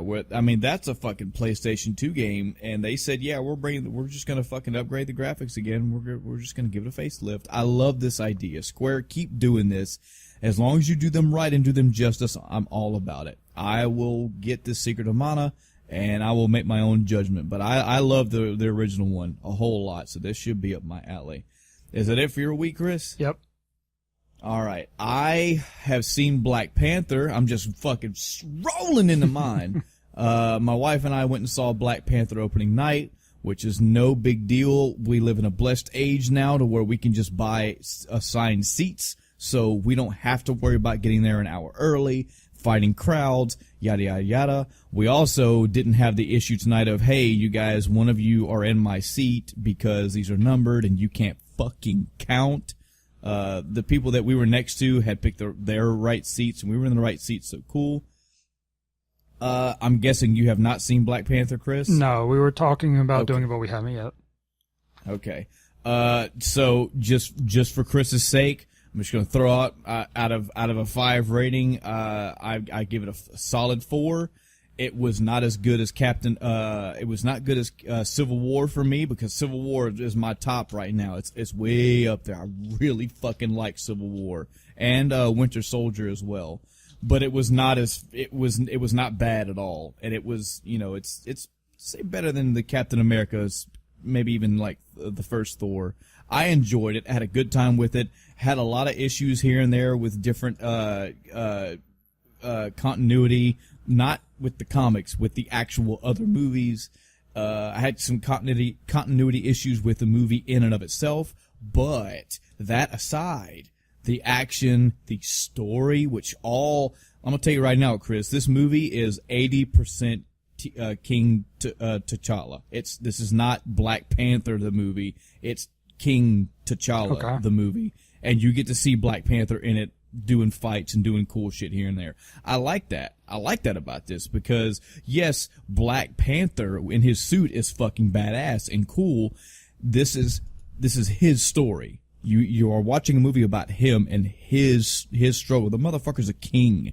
He's a king of an empire. So yeah, it was pretty good. It was a solid fucking 4 out of 5 for me. I enjoyed it. And oh man, as of this recording, we are 3 months away from fucking Infinity War. And we get fucking Deadpool around the same area, and God of War comes out, and this year's gonna be pretty good. This has not been 2017 yet, but it's been pretty good. I think that's the only movie. I may have seen maybe some other movies, but that's the only real one noteworthy. Games. So yes, as we just gushed about for 4 hours, I went through the first dungeon, or finished the first palace in Persona 5. Rewind back an hour to find my spoiler talks about that. I'm still playing through Final Fantasy IV here and there. It's very, guys, I've beaten Final Fantasy IV probably 10 times in my life. So I picked it up, play it a little while, quick save it, and move on. I'm enjoying it. I like the way they're treating it. I have no complaints so far, not even the voice acting. I had that initial knee-jerk reaction of turning the voice acting off, but I was like, yeah, I'm gonna give this one a shot, and I don't love it, but it's growing on me. It's not bad. It's definitely not bad in my opinion. I like the treatment. I like the different camera angles, the different way you get to see these things that you remember in Final Fantasy IV from a different view, a 3D perspective. And I like that. What else? I have also finished, well, no, let me rephrase that. I beat basically the main scenario of Super Mario Odyssey. Okay. And I have started going back through the levels. Spoilers for Super Mario Odyssey, but just for Chris, so he knows what I'm talking about. When you go to every single area and you find the cube and you jump in the cube and it throws out 10 to 20 more moons. I started doing those and I have put the game down for now. Okay. I feel like I'm not bored with it, but I'm not drawn. It has not put its teeth in me anymore. I've done a pretty good bit in that game. Yeah, that's kind of where I'm at with it. It's probably going to be a pickup every now and again, bust out some moons, and then go about my life. It's not the end game for this has not been like Breath of the Wild, dude. I beat fucking Breath of the Wild with 300 plus hours, and then went back into the game. This one, I haven't even got close to 100%. Like, I haven't even got close to getting all the moons for every area. Also, and I know that there's ways around it, but I can go in. I've started doing that, and I told you I was going to do this when I beat the game. I'm going back into a world, and I'm opening up the menu, and I'm seeing a list of the moons, and I can see the ones that I've got. I can see hints for the ones that are like the ones that get thrown out with the cube. But there's other ones that I have no fucking idea. Yep. There's no way to know what they are. Now, I can go pay 50 coins to a toad, and he'll tell me where it is. I'm not doing that because there's no fucking point. Or I can go talk to the crazy-ass cross-eyed parrot who says, hey, this is the name of the moon you're going to get. And you can kind of infer from names of moons what goes on. Yeah. Even that's kind of not enough. Because I found one that was like the green pipe shuffle. And I was going around every fucking green pipe in this area and could not figure out what the fuck I was supposed to do, where it was at. They definitely, man, you weren't lying. And we're talking like 20-something moons in an area, and I'm like, where the fuck are these at? Like, I've got this parrot giving me a different hint every time I talk to him, and he's sending me all over Hell's Half Acre. He's like, the fucking tree moon, and I go to the one tree in the area, and I'm like, I have climbed this tree. I've done a handstand off the tree. I have fucked this tree, and I can't get a moon out. What do I do to get a moon? It's to the point where I almost want to go look up a guide, but I don't want to do that either. When it got to the point where I'm like, I don't understand. This is a Mario game, and I cannot figure out how to get these moons. I should go look up a guide. I was like, all right, well now I'm kind of done with it for now. Yeah. So I did enjoy it, and I know everybody's all about rankings, whether you are or not. I don't give a fuck. I'm going to tell you mine. To tell you the honest truth, Chris, Mario 3, for those that don't know, we'll have this episode down the road, but Super Mario Bros. 3 is my favorite Mario. Okay. This is nowhere near that. So sorry, folks. Yeah. I'd probably put Mario World and Mario 64 fighting competition for the next rank after that. I'd put Mario Galaxy 1 and 2 immediately after that, and I'd probably put Odyssey after that. Like, Mario Odyssey is good. It's not world-shattering good Mario for me. It's not plowing through the other Marios at all. It was fun, enjoyable, but I personally had more fun when I was playing Galaxy 1 and Galaxy 2. Myriad of reasons why. Again, this is not bashing Mario Odyssey. I'm just saying that this game was good. This game was really good, but it did not fucking blow my mind. It didn't earth-shatter for me. Like Breath of the Wild, now that was good, really fucking good. It had me hypnotized. Mario Odyssey, I had fun. It had a lot of good moments in it. It had a lot of good levels, a lot of fun to it. And I tell you, I do like the open world of this game. Mm-hmm. I like the aspect of, this world may have 40 moons. This world may have 90. And you can see most of them figure the fuck out how to get them. I do like that. I Yep. like that as opposed to the hub world that Mario used to come from. But yeah, I still like Mario Galaxy 1 and 2 better. Just lots of reasons. They were just more fun to me. Still enjoyed my purchase. Glad I bought it. I will play it sporadically as we go on, or as I go on through life. What else? Real quick, I was actually in the process of checking the downloadable content for Injustice 2 because the fucking Ninja Turtles got released a couple days ago, and oh hell yes, can't wait to start playing that game again. I think I played through Injustice 2 like maybe for an hour or two. I went through the story campaign, which is a long fucking campaign, and we'll continue to do that. Fighting games are so different now than what they used to be. Like, they all standard come with a single-player campaign, and it's hard for me to know when I should start playing multiplayer, because the multiplayer is a whole different tiered facet, and we'll see. I'll tell you, I bought that game and all the DLC just so I could play as the Turtles, and I will eventually. Dude, this the fucking 1989 Ninja Turtles. They're stylized after that. That is up my alley in so many fucking ways. Yep. And I can't wait. I did not play that yet. What I did play is Horizon Zero Dawn. Okay. That's right. I went and got it, and I'm playing through it. I'm probably a few things before I even say where I'm at. Full disclaimer, I mentioned this 4 or 5 episodes ago. I have this kick where I do pick out certain video games and I will watch the quote-unquote movie version of the games, which is basically people will take the cutscenes and the story scenes and they'll merge them into like a long-form movie. I've watched spoilers for Horizon Zero Dawn.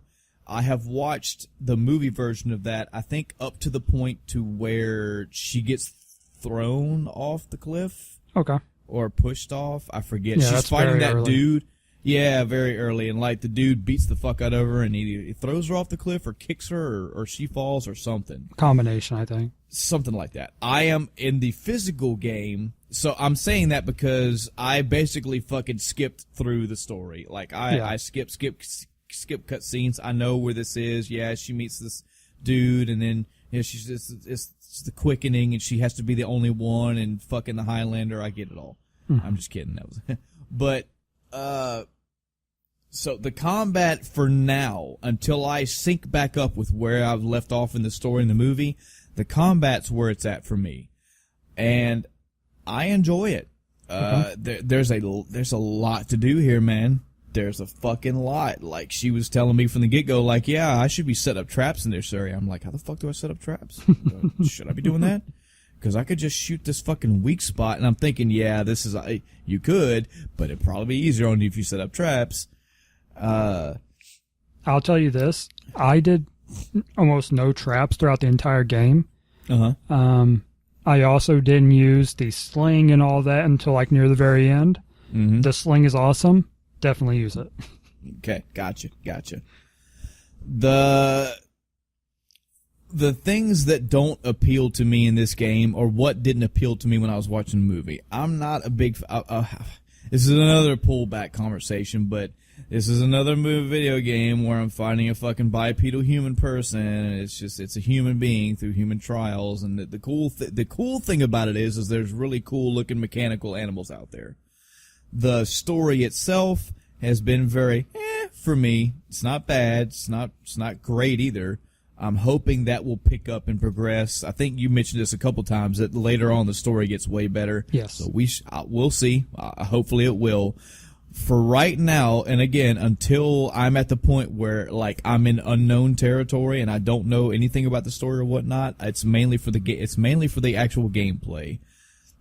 Finding those first few beasts and learning out the tracking, like you could lock onto them and you could see where their walking path is, so you know where to be and where to.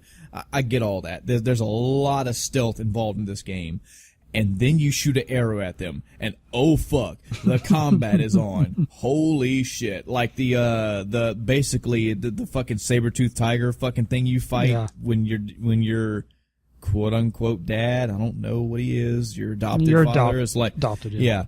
when he's like, "Hey, you need to go kill this thing." Peace. That fight was pretty cool. It took me a bit to figure out. I'm still learning, so it took me a bit to figure out whenever I pull up my computer screen thing. It took me a bit to figure out where exactly the weak points are on things, because they don't just immediately. It didn't seem like they immediately drew like arrows to it. Like, for example, that tiger thing. He had a fucking canister underneath his belly, damn near where a fucking animal's dick would be. And I was looking, I was like, okay, is it so hard? Like, is it because he has these fucking, Is it? Good one. Good one. No, you know how he has those fucking tendrils coming out the top of his head or the back of his mane? I was like, are those his weak points? And I kept looking and looking. I'm like, oh, they're fucking bright orange, like yellowish colored things. So those, oh, okay. And then I shot a fucking arrow at it, and I was like, oh, I didn't have fire arrows on. Great. So I did no fucking damage, and he was like, oh, there's a person here, and I got my ass kicked. So, it's interesting so far. Hasn't sunk its teeth in either, but I like the combat. We'll see how better that gets. But I own it now. I'm playing through it. Oh, Jesus Christ. Also, I recently bought Shadow of the Colossus. I think this was maybe even last episode. I have played through the first Colossus. Just, oh man, it's a fucking trip down memory lane, man, and it's so good. The level of detail on these colossi are fucking, the hair, the fucking fur, the way it sways in the wind. It is a graphical upgrade for a classic fucking masterpiece of a game, and I like it. I have, as soon as I got to the first Colossus, and as soon as I took him down, I was like, $40 well spent. No problem. I have no qualms paying the $40 for that game. These are multiple games that I'm juggling back and forth and back and forth. The good news is I'm fixing to be on a 3-day weekend, so fuck yeah, I should get a bit good of game time in. I don't know. I can never talk. The guy that has the fucking podcast can never talk anymore. I'm probably gonna do a little bit more. I'm gonna work a little more on Persona 5, maybe. I'm definitely gonna work on Horizon Zero Dawn a little more. May or may not. I can take Shadow of the Colossus over a year. Like, I can really take my time with that game. I'm no rush. I was debating on actually getting that because I'm like, I have so many games I should play, and even though, yes, I enjoyed playing it, it's a remake, so I should hold off. I will tell you this. I will tell you this. I'm at a position right now, currently, this is not a permanent thing, but I am right now in a part of my life where I can actually afford to buy a game or two here and there. I bought Shadow of the Colossus for the PlayStation 4 solely out of respect. Solely out of, this is a game that is on my fucking top 15 wall, and I will buy this out of sheer principle. Yep. I wasn't expecting anything great. I wasn't expecting a fucking whole new world with this game. But I have seen some things that I do like, most notably. A lot of people have flocked toward the camera function in this game. And it is great. You can manipulate the camera like a fucking boss in this game. And you can add filters to your pictures as well. But what they didn't tell me, and what I didn't see from gameplay, or I didn't pay attention enough, was you can add a filter to the whole fucking game. There's like an HD filter, a classic filter, a retro filter, a black and white filter, a vibrant filter, an opaque filter. I've already found 3 that I keep switching back and forth through. And all they do is you just play the game with a warmth of color. Right. And that's great. On top of it being a PlayStation 4, 4K, blah, blah, blah, blah game, where the detail is, it's so good. The Colossus look fucking outstanding. The sunsets look outstanding. The world, the terrain, everything in this game. This is a genuine graphical upgrade. This is a genuine upgrade, full stop, of Shadow of the Colossus. And I literally bought this game out of, I will buy this. I would, even if I never, just to support the fact that they did this. So yeah, sometime by next week I'll have played, maybe I'll have played some P4, maybe I will have progressed a little bit in Horizon Zero Dawn, maybe a little bit more Final Fantasy IV, but that's where I stand for this week. So the other day, I have Steam notifications on, and it told me that you were playing Final Fantasy IV frequently, and I was like, okay, it's cool. There's one afternoon, and I think it was like Tuesday or something, where it went, Michael has started playing Final Fantasy IV. And then, like, not even 2 minutes later said, Michael has started playing something else. And I'm like, okay. I guess he booted up and decided he wanted to play something else. And I'm like, okay. And then, like, 10 minutes later, Michael's playing something else. I was like, okay. This dude doesn't know what he wants to play today. Yeah. There will be times like that. There will be times where I play maybe an hour or two of 4 different games. There will be some times where I'll start a game and go, I'm just not feeling this one right now. And then, I play it for like 3 minutes. It happens. It's a good thing about us being grown adults, Chris. We can play whatever the fuck we want whenever the fuck we feel like. Yep. So I think it's time, with 1:46 on this tick-tock clock. Hour 46. Yeah. I like the minute. It made me feel better. Damn it. Let's roll into today's topic. I'm sure people have guessed by now. Today's topic is the year 1990 in review. All right. I want to throw something out there first. Before we get into it. I acknowledge exactly what you said. We're getting into really good years. I want to make sure our audience is aware that me being, younger than you as I am, these aren't quite yet into my heavy years. Right. So it's going to be a lot of you talking. And that's fine. It's a good thing, because it's not just, this is like totally fucking behind the curtain talk, but it's good. I think that's a good thing for this podcast, because you and I will have a dynamic. I'm about to have 7 to 8 years. Look, when we get to fucking 2000 and beyond, I'm still going to have a buttload of games to talk about. But the meat of these games, like I said before, there's fucking diamonds in these years coming up for me. It'll happen to you too. And you'll be able to gush about a whole different set of games that maybe I will or won't be able to equally gush about. It's never about us matching each other, man. You can fucking hate Secret of Mana all you want to, as long as you can tell me why you hate it. Right. Because I will tell you why I love it. I'm not saying you do. I'm just using that as a current example. I know. So, yeah, guys, don't fucking, I'm pretty sure a lot of people like to hear me anyway, right? Yes, you are the better voice. I guess. So, rolling into 1990, there was something I was looking at. I guess we'll leave this up to the audience to write in and let us know, or email. Yeah, handwrite us a letter. Good God, I haven't even given the address, but shit. Give us some feedback and let us know if from the time we started this, which was, I believe, 85, maybe it was 80. I think we started this. Not me and you. I think me and Adam did, but it was like 83 or something. Yeah, I think we started at like 82, and then we did like 82 and 83 together, because there was like 4 games for us to talk about. Let me look at the game list, or episode list. Some crazy small list. But throughout, the point I'm getting at is, from the time that we have started this year in review, I guess I haven't been specific as I need to.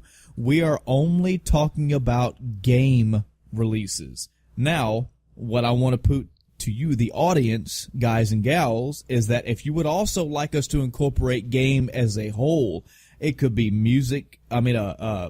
magazines that were started being published, hardware, this console came out, this peripheral came out, this third-party company came into light. If you want us to talk about more than video games, let us know. Now, mind you, the more that we cram into these years, and this is definitely going to be starting today, we may have to make like a subset episode because if we're going to talk about all of gaming in a year and all of the games, man, that's a lot.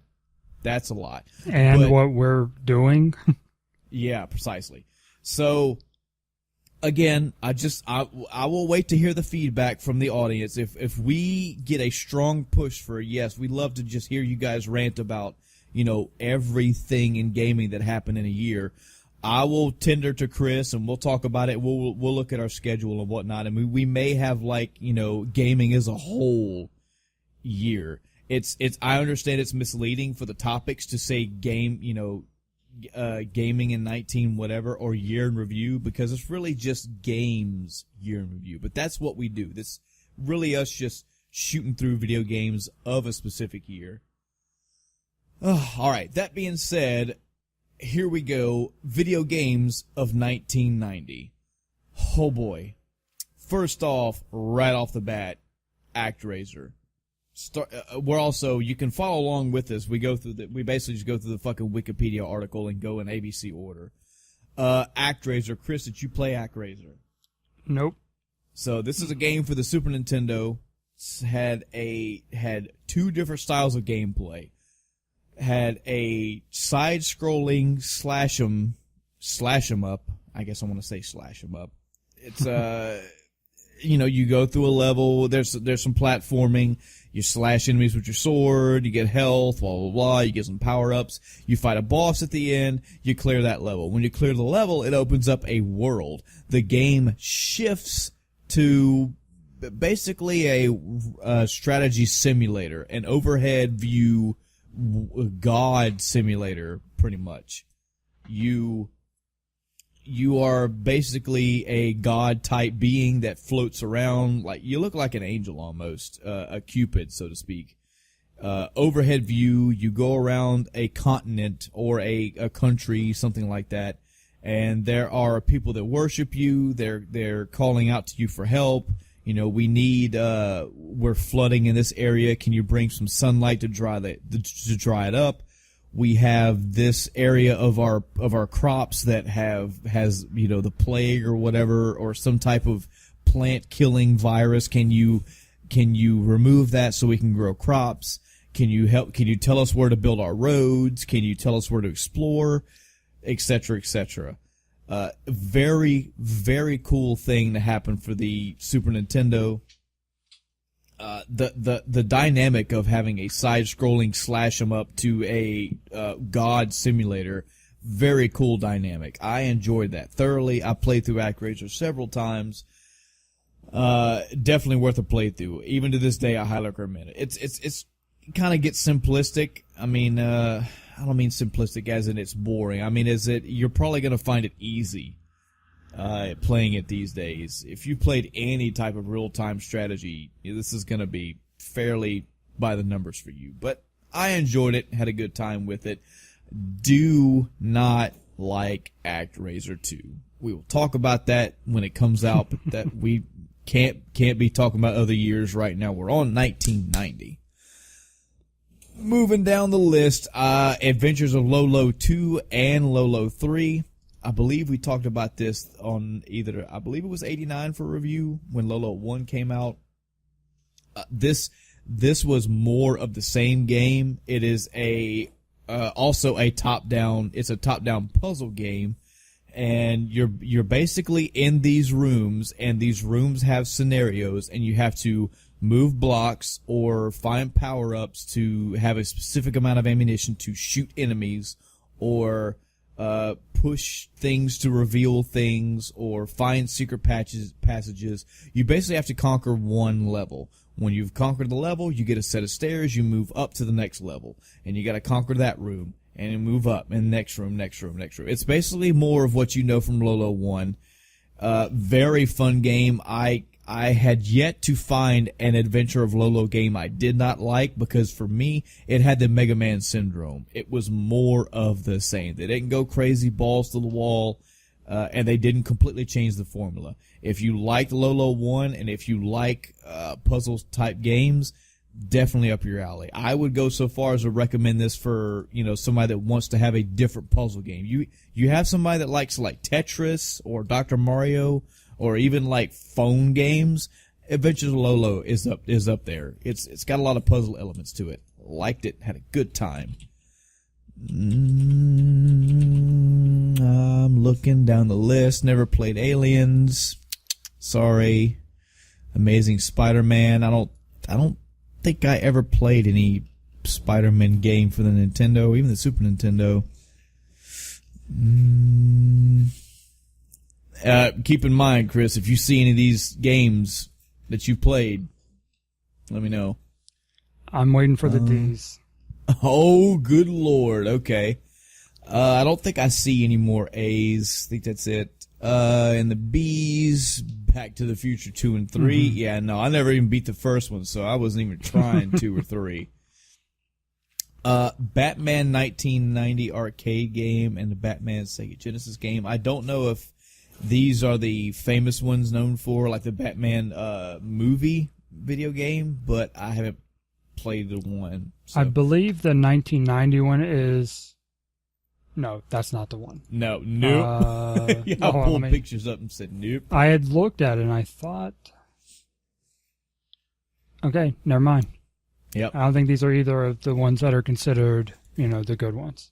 Yep. Apparently Beetlejuice got his own video game. Yeah.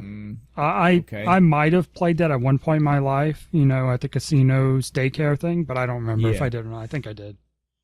And this wasn't based off that. Oh, Lord, I'm so sorry, audience. This was also not based off the cartoon. This was based off the movie. So right. Yeah. But I never played it, so I hate saying that, but I really haven't. Bomberman, I think that's the TurboGrafx version. So no. Yes, it is. I didn't play that one. Into the Seas we go. California Raisins got its own game. Good Lord. Again, this is what old school gaming was like. If there was a pop thing or a pop movie or a band or something, they made a fucking game about the Spot from the 7-Up logo. Come on, hey, that was fun. It was a very good game. If it was a pop thing, they made a game about it. It was some of them were good. Most of them were bad. Castle of Illusion, I believe that was a Sega game. That was a Genesis game. I never played it. God, why?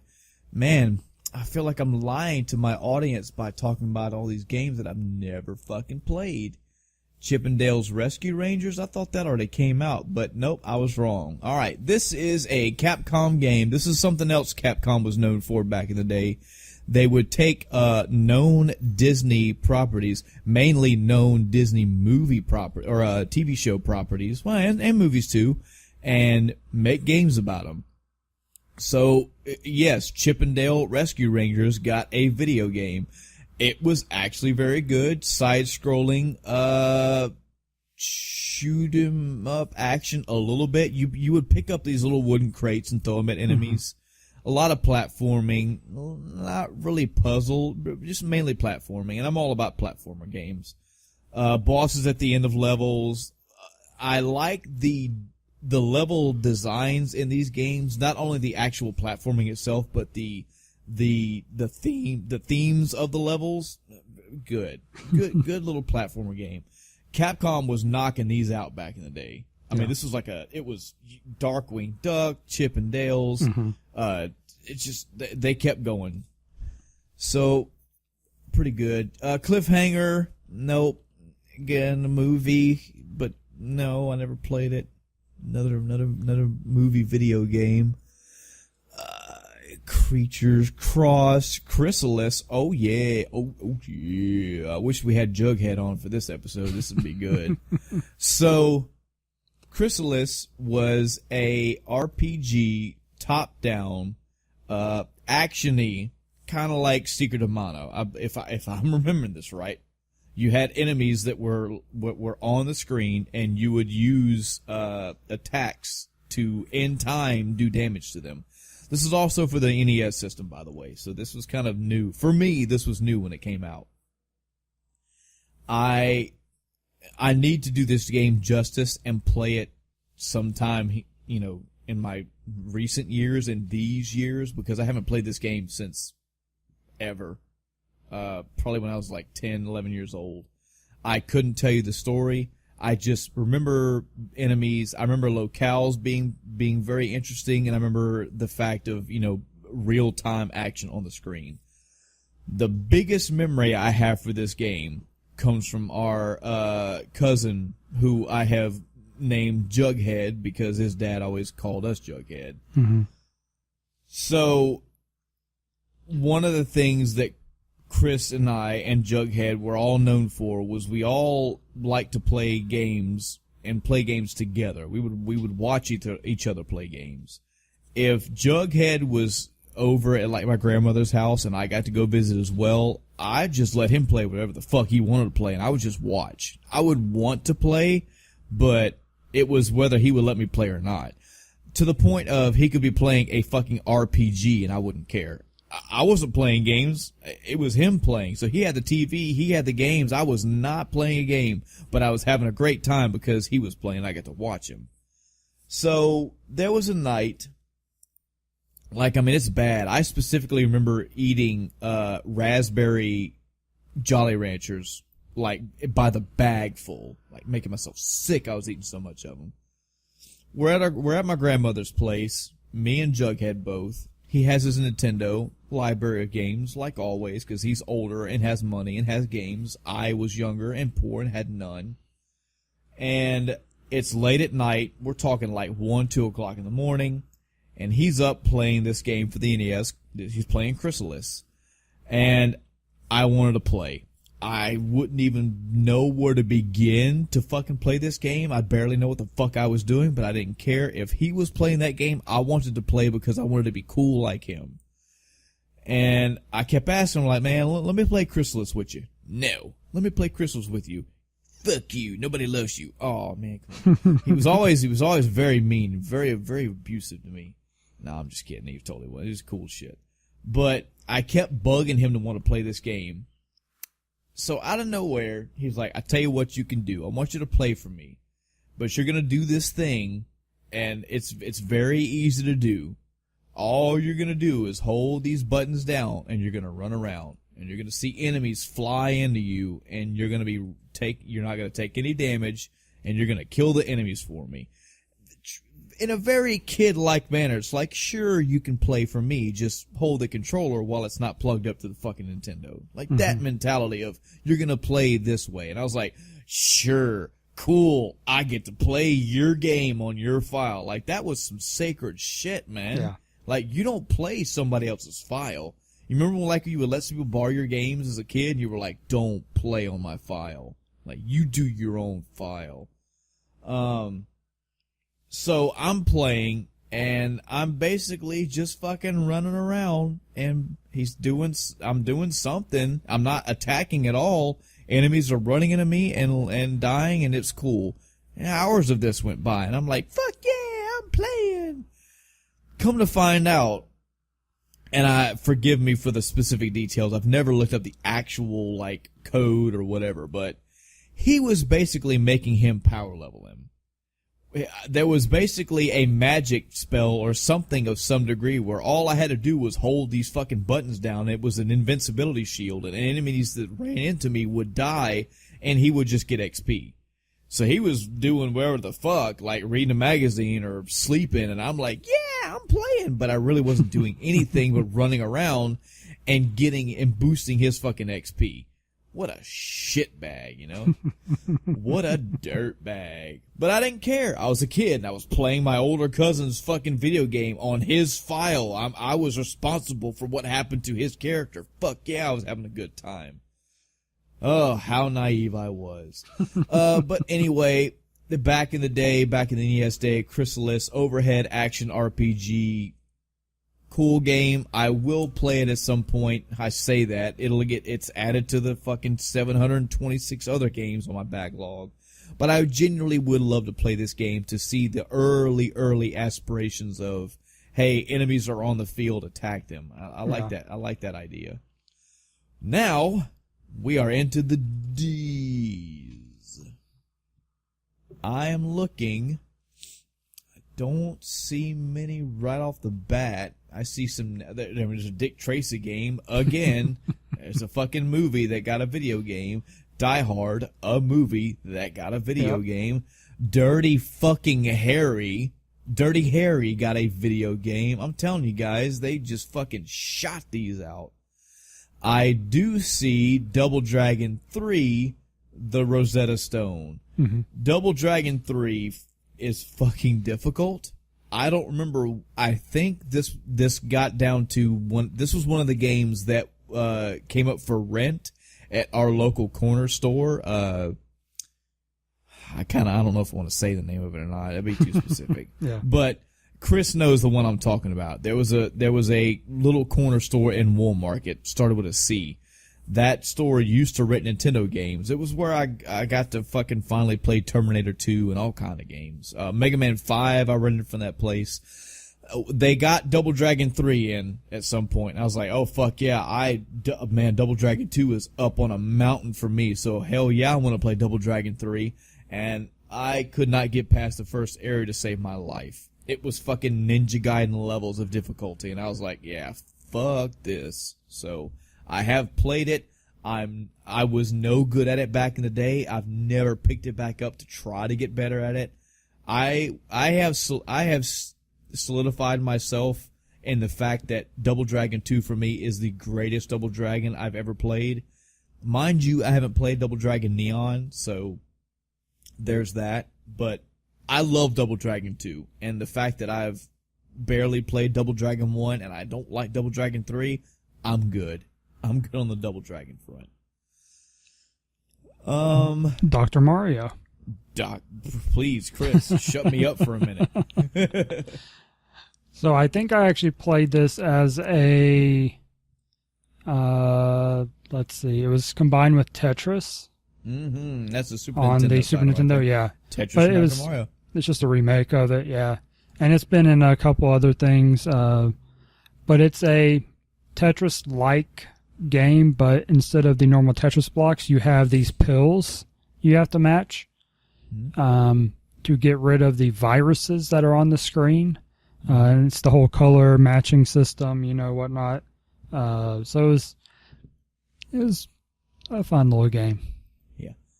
To be specific, when he says match up the medicines, they're little pills, and they're split in half. And the halves will be different colors. There was red, yellow, and blue. So yeah, I think so. Yeah, red, yellow, and blue, because the three little pictured, and you had to match up 4 of those colors, in a Tetris style to make those colors go away.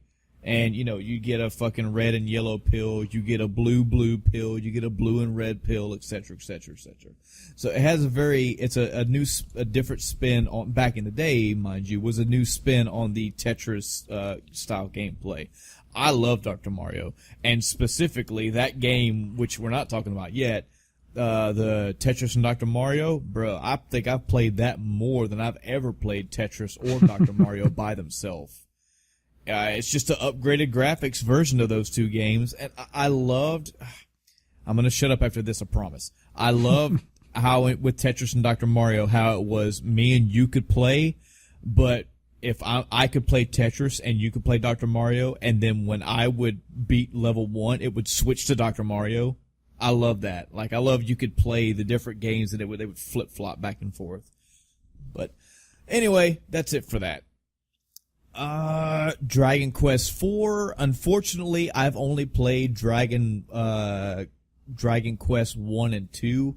I played 1 when it was called Dragon Warrior. I beat it all the way through a couple times as a kid.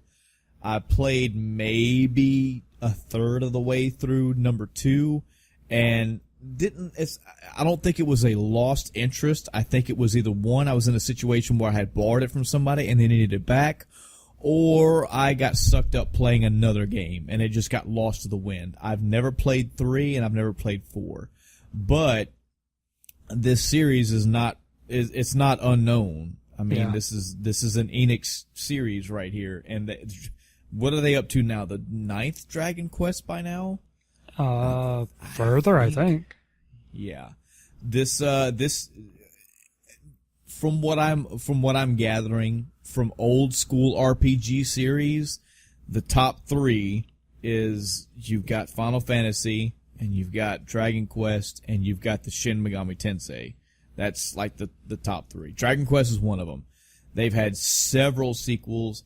They all focus on that old school, fighters, mages, magicians, dragons, all that. Unlike Final Fantasy, that around 7 kind of started to sway away from that, Dragon Quest has predominantly always been about that old school style. That, again, dragons and warriors and save the princess style stuff. So, if for whatever reason Final Fantasy turned you off around like maybe 8, 9, 13, for God's sakes, you don't like that style, you can go check out some later titles from Dragon Quest, because they've never veered away from that. Dragon's Lair, I've known all about Dragon's Lair, Chris, but I don't think I've ever played it, not even in the arcade. No. I know what I get it, but I've never played it. I respect it for what it is, but yeah, never played it. DuckTales: The Quest for Gold. Yeah, this isn't one of the later ones. It's not one of the ones that we know of, so it sucks. I don't see any E's. Nope. Like I know what E-SWAT is. Wasn't E-SWAT a cartoon? No, I guess it's just a game. I don't think it is. I think it's just a Genesis game. F-Zero for the Super Nintendo. You'll notice I'm going to be saying that a lot. Super Nintendo was out around this time. Yeah. Oh man, Chris, you ever played F-Zero? I have not. Okay. I don't like racing games. I've said this before. F-Zero is one of those games that I do like. F-Zero is my hypocrite game, just like Mario Kart kind of technically is racing, and it's another hypocrite game of mine. Yeah, but not really. Yeah. What drew me into F-Zero was the fantastic nature of it. It's kind of set in the future. Just really quick tangent. If you've never seen Red Line, Chris, you need to watch that anime. That's a very good anime. And if you ever want to get a new style anime sense of what F-Zero was, that's basically what it is. It's Red Line. It's set in the future. They have fucking hovercraft style machines that fly around in a racing situation. You have I'm pretty much assuming that they're all fucking aliens and that pilot them. You have racetracks that are, you have your racer can actually take damage. Your vehicle can take damage, and you have different sections of the track you can actually pull over as you're racing, and you can heal yourself back up. There's big ass jumps that has like Mode 7 graphics of the world underneath you. Great music. I do enjoy F-Zero. Now, I have played future copies of it, but I'm trying my best not to talk about future titles. As a whole, I liked F-Zero. I don't know if I ever beat it all the way through. I'm pretty sure I made it several tracks into that game, but it's one of those few racing games that I actually did enjoy. Final Fantasy III, I'm gonna say that, of course, this is the actual Final Fantasy III and not Final Fantasy VI, which I have not played. I do own the Final Fantasy III remake. I have it on Steam. It's the 3D version that's been out for fucking ever. I think that thing was released on like the DS ages ago, but I haven't played it yet. I will someday, and I'll talk about it then. Yeah, I'm also working on it. Right. Oh, you're actually playing through it right now? Not at the moment, but I have a save file where I'm like 30 hours in. Yeah. Yeah. Final Fantasy Legend 2. This is, if I'm not mistaken, I believe the Final Fantasy Legends games are those the ones that were kind of like Secret of Mana? Or handheld, and it's the second game of the Saga series. Okay, never mind. I'm just totally fucking retarded. I've played a couple Final Fantasy Legends. I do remember Jughead playing Final Fantasy Legends games a lot, but I never owned them. I never played them. I think I played through I think I maybe played through the first Final Fantasy Legend, or maybe it was Adventure. I can't fucking remember, man, because it was a long time ago, and I massacred that game. I blew through that game at lightning speed, and I don't remember much about it. So, unfortunately, I can't really talk about it. Yeah, there's a Fire Emblem game. I never played it, but I imagine this is one of the first ones, and that's certainly a long-time series. Oh yeah, oh yeah. I said earlier that there was a trilogy. I misspoke. I don't think Shin Megami Tensei was out at this point. It actually was on the list earlier in the Ds. Oh. Dark Digital Devil Story. Digital Megami Devils. Tensei. Yep. Okay, so then maybe we'll just say maybe there's a quadrilogy, because Fire Emblem, dude. Again, this is another fucking series that I know dick about. I only ever heard of Fire Emblem whenever Marth and what's his name was in fucking Super Smash Bros. Melee, I guess. Yes. So yeah, this apparently has a whole Fire Emblem as a series that has a shit ton of games, and I haven't played a single one of them. I have the latest two, because they come out in pairs, I guess. I have, and there were minor differences, not unlike the Pokemon, different things. I haven't finished it. I haven't actually put a lot of time in it. But yeah, I've at least touched it at this point. Chris, I want to toss out a actually okay. in this very episode, and I don't want you to panic, Chris, because this is also an addition of something I forgot to talk about. I have started watching ADGQ videos finally. Okay. I have them. Cool. I have all of the ones that I want. I've spent, I think the fucking intro episode alone is like 20 something minutes. I'll tell you right now, they have a lot of corny stuff, okay, folks, that if you've never watched a GDQ event ever, you're gonna see some corn, you're gonna see some cheese. It's got some little haha, it's not really, but I'm telling you, I love and respect GDQ with the same mentality that I love and respect the Game Awards. It might not be the best thing in the world, it might not just appeal to everybody, but I love the heart of what they're doing. Right. It's a fucking charity event where they're donating all of their proceeds to something. Yeah, well, they take a percentage of that. I don't give a fuck. It's a charity event, and it's ran by gamers for gamers to come in and just fucking speed run and have a good time, and hopefully maybe they'll get lucky and break a world record or two. They get to play games for you and entertain you and name a fucking game you like. They probably did a speed run for it, and the speed run will blow your fucking mind. Oh yes. You thought beating Super Metroid in an hour and 30 minutes was good. Watch somebody murder the fucking game in 36 minutes. Watch them make you look like a fucking retard. They will take this game and open it up for you.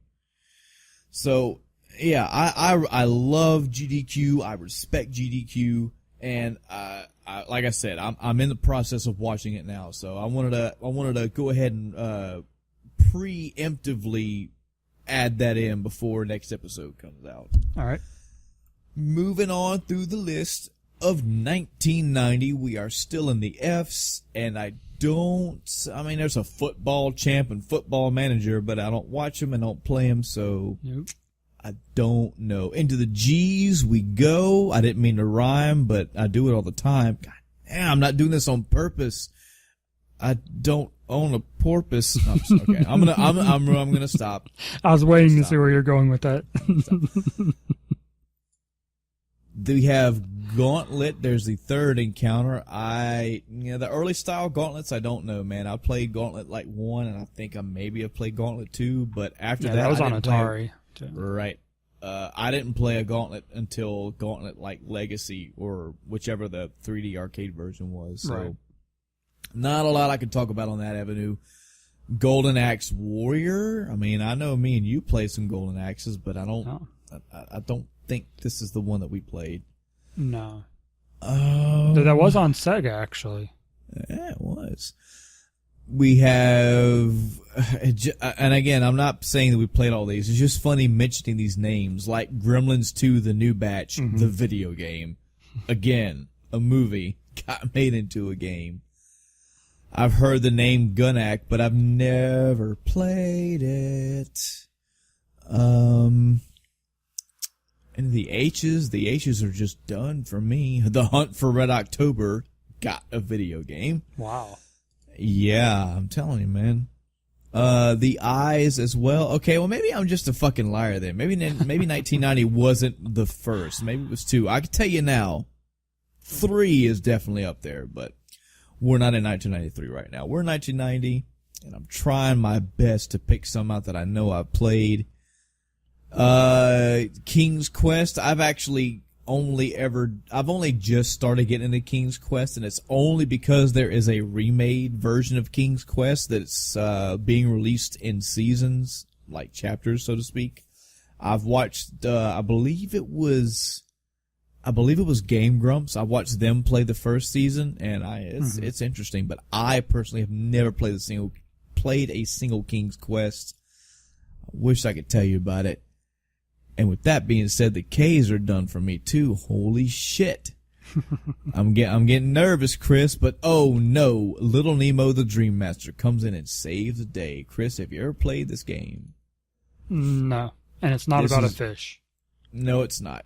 This is Little Nemo the Dream Master. Now, this was a film. I want to say that it was like an anime, and the anime came first.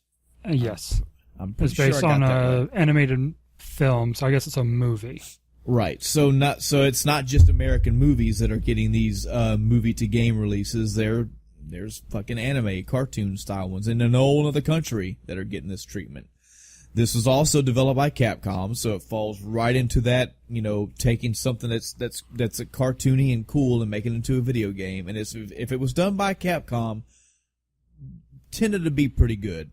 4 out of 5 of these style games were really, really good. That's fair. The idea for Little Nemo the Dream Master is he would go to sleep, and when he was asleep, his imagination went wild. He got to go to a different world and got to travel around and do cool stuff. Kinda the idea of Where the Wild Things Are, I guess. But yeah, kind of like that. The gameplay revolved around him being able to change into different monsters. Like it was so fucking adorable. He would like throw candy at things, and if the candy landed on him, he would then transform into what he threw them at. There was like a frog that would go. So you would have like water areas, and Nemo, I can't remember if Nemo himself could swim, but it might have been like if he went to swim, he just sucked at it. But he could throw a candy at a frog, and then he would basically turn into that frog, and then it would be easier to swim. Stuff like that. A lot of platforms. I'm pretty sure I remember kind of Metroidvania-ish, where it was, you would see a lock, you had to go find where the key was in the level. Pretty good boss fights, very good music, memorable levels, very colorful, very out there imagination style as far as the visuals. I liked it, had a good time with it. Fun personal fact about me, to this day, I still use the term Slumberland when I'm talking about going to sleep. Half the people don't know what the fuck I'm talking about. The other half go, okay, he said slumber, so I'm assuming he means sleep. Okay, right. Cool. But I'll literally tell people like, yeah, I'm heading off to Slumberland. And this is where I get it from. It's a cute game from my childhood. I remember to this day.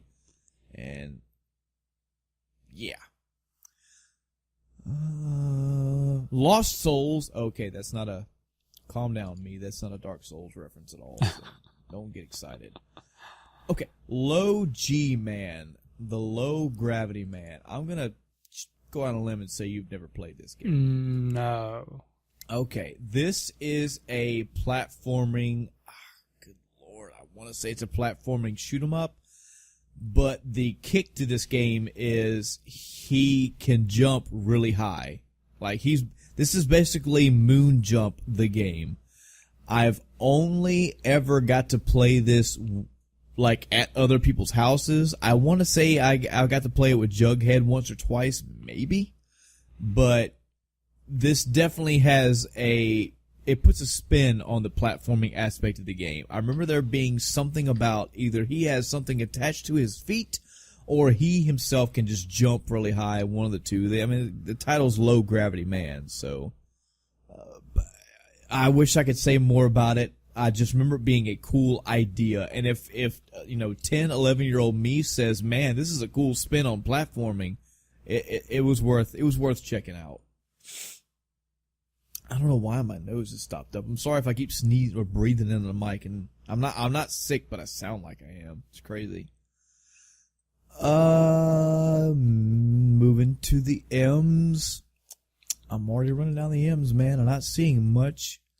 And then I get to Mega Man 3. Yep, I was waiting on it. Oh, yeah. So Mega Man 3. Okay, it's a Mega Man game. We're gonna buckle in, folks. We're gonna be here for about 20 minutes. No, okay. This is the third installment of the Mega Man. A full disclosure, disclaimer. Everybody gushes about Mega Man 2, and I'm not trying to be one of those people that say, "Oh, because everybody loves it, I hate it." That's not the case for me. I played, fuck you, Chris. I played Mega Man 2 and Mega Man 3 almost back to back, literally around the same time frame. I think it was a scenario where there was a rental store that my grandmother took me to, and I rented Mega Man 2, played it. I can't remember if it was either I beat it or the rental time was up. I took it back and was able to rent Mega Man 3. And played Mega Man 3. And again, I don't remember I think I was in like a succession of like renting games back to back to back. I like Mega Man 3 more than Mega Man 4. Specifically, I like Sparkman is my favorite. Everybody talks about Airman from Mega Man 2. I love Sparkman from Mega Man 3. I like his design. I like how big he is in comparison to Mega Man. I like the music in Mega Man 3. For me, it rivals Mega Man 2 all the way. There is I'm usually lazy about saying I'm going to find a link, but there is a remix of one of the Mega Man 3's Wily's themes. It is a guitar. I sound like a fucking country guy. It's a guitar. It's a remix, but it's done on a guitar, and it's it's so good. It's something like the I have to look this up while I'm talking about it. The King's Crown or something. It's anyway. You see how far I haven't even talked about the game yet. I'm talking about fucking remixes of a music title. Mega Man 3 Crown Wily remix. I'm looking this up because I know I'm gonna forget. The Passing of the Blue Crown, a Mega Man 3 OC remix. That is one of my favorite OC remixes of all fucking time. That track makes hairs on my arms stand up. I love that track. It's just another staple for me that Mega Man 3 was great. I loved Mega Man 3. Some additions it was the first Mega Man to have Rush. So Rush was in the picture. You had a fucking dog that transformed to let you have more accessibility and maneuverability, movement abilities in levels. Same shit, new day with Mega Man 3. You have 8 bosses. There was a preferred order because one boss's weapon that you would get would do a lot of damage to another boss to make that fight easier. But of course, all the pros would play it and never use weapons at all. That's another reference to GDQ because GDQ has a lot of no power up runs, so it's a buster run basically, which means they go through the game and use nothing but their buster unless they had to use something for maneuverability. It's just Mega Man again. like there's gonna be less and less I'm gonna be able to say about these, aside from the additions that the changes. You can see a progression of additions and changes throughout the Mega Mans, but the core of the game, especially from 2 on, remains the same. 8 bosses, kill the 8 bosses, go through the levels, through the next levels, beat the higher up bosses, fight all the 8 bosses again, fight Wily, save the day. If that sounds monotonous and boring to you, I can totally understand. It's the same shit with a different face paint. For me, for whatever reason, Mega Man has always been primary. I love that about Mega Man. I love that I can pick up Mega Man 1 through 10 and get that same shit. I don't know why, because not every game does that for me. Some games are like, it's the same thing, I don't want to do this again. But Mega Man it's my favorite, so. I love Mega Man 3. I personally pick Mega Man 3 over Mega Man 2. Totally respect Mega Man 2 for what it is, but I like Mega Man 3. Good time in my life when I got to play Mega Man 3. Any other M's that you see, Chris, that come to mind? So we've got Minesweeper and Solitaire. You just went completely silent. Yeah, I was taking a swallow of a drink. I was like, oh, God. Okay. I was like, did I say bad things? I think I was saying while I quenched my thirst while you were saying something about those 2 games. So I was like, I hope you heard that, because I'm totally taking a big swallow of this drink. All right. But yeah, Minesweeper and Solitaire. And I totally played it not in 90, but shortly after, because I believe, based on, what I could remember and what about the computer, I got my first computer in 91. So it was, Windows 3.1, and it had, pretty sure both of them, because they were released on 3.0, Solitaire and Minesweeper. And not so much Minesweeper until later years. I didn't really care for, partly because I didn't understand it. Solitaire is a lot easier to understand. Okay, put the cards in order. Simple enough. Yeah, so classics. I don't think we need to explain what either of those are. Minesweeper, you find mines and have to figure out where they are. Okay, self-explanatory. Solitaire is Solitaire. If you don't know what that is, I'm a little confused, wondering what you've been doing with your life. Yeah, it's a card game. Yeah, it's... If you have ever had a computer in your life, well, maybe that's not so much today. I mean, I haven't looked in the games section of my computer in a long time. I don't know if Solitaire. They're still really there. Well. Yes. You may. I'm assuming that you. They even have achievements now. Jesus. And I have. Okay, I didn't do the Sudoku one, or I did Sudoku, not Solitaire and Minesweeper. I did a couple Minesweeper ones. They have like adventure modes and all these other things you can do now. Yeah, I totally did it for achievements at one point. Yeah, this is guys, this is kind of the starting point for a lot of a lot of casuals, so to speak. And I'm not saying that in a bad way. It's just, if there was a computer around, there was Solitaire and or Minesweeper. And yes. It's just, everybody played it. It was a go-to game. It was a very easily accessible. I mean, come on, it's fucking Solitaire. Number one of them was Solitaire, which that's a card game. Who doesn't know how to play Solitaire? And the other one was Minesweeper. It's like, whoa, what is that? And you start playing it. It's very easy, very addicting, and there you go. Hey, I would argue with the being easy, unless you're playing on super easy. Right, yeah. And I mean, it is easier once you realize how it actually works and what the numbers mean, and you're not just randomly guessing like I did as a kid. Which is what everybody does until, yeah. I mean, I didn't know until a couple of years ago and how to actually play, and that was only because I saw someone actually streaming Minesweeper while they were waiting on something to load or something, and they were talking about what they were doing, and I'm like, oh. Well, don't I feel like an idiot now? You should have been reading. You should have been reading the fucking player's guide, Chris. Come on, man. Yeah, right. I don't see any other M's here that come to mind. No, but of course there was a Mission Impossible game. Yep, Mission Impossible. Got a video game. Moving on to the ends, I see A Nightmare on Elm Street. Got a video game. I never played this. I think this was one of the first earlier Angry Video Game Nerd videos I ever watched. So I heard him talk a lot about it, and I was like, man, good thing I didn't play this fucking garbage. Ninja Gaiden 2, The Dark Sword of Chaos. Chris, have you played Ninja Gaiden 2? I probably have touched it, but that's about it.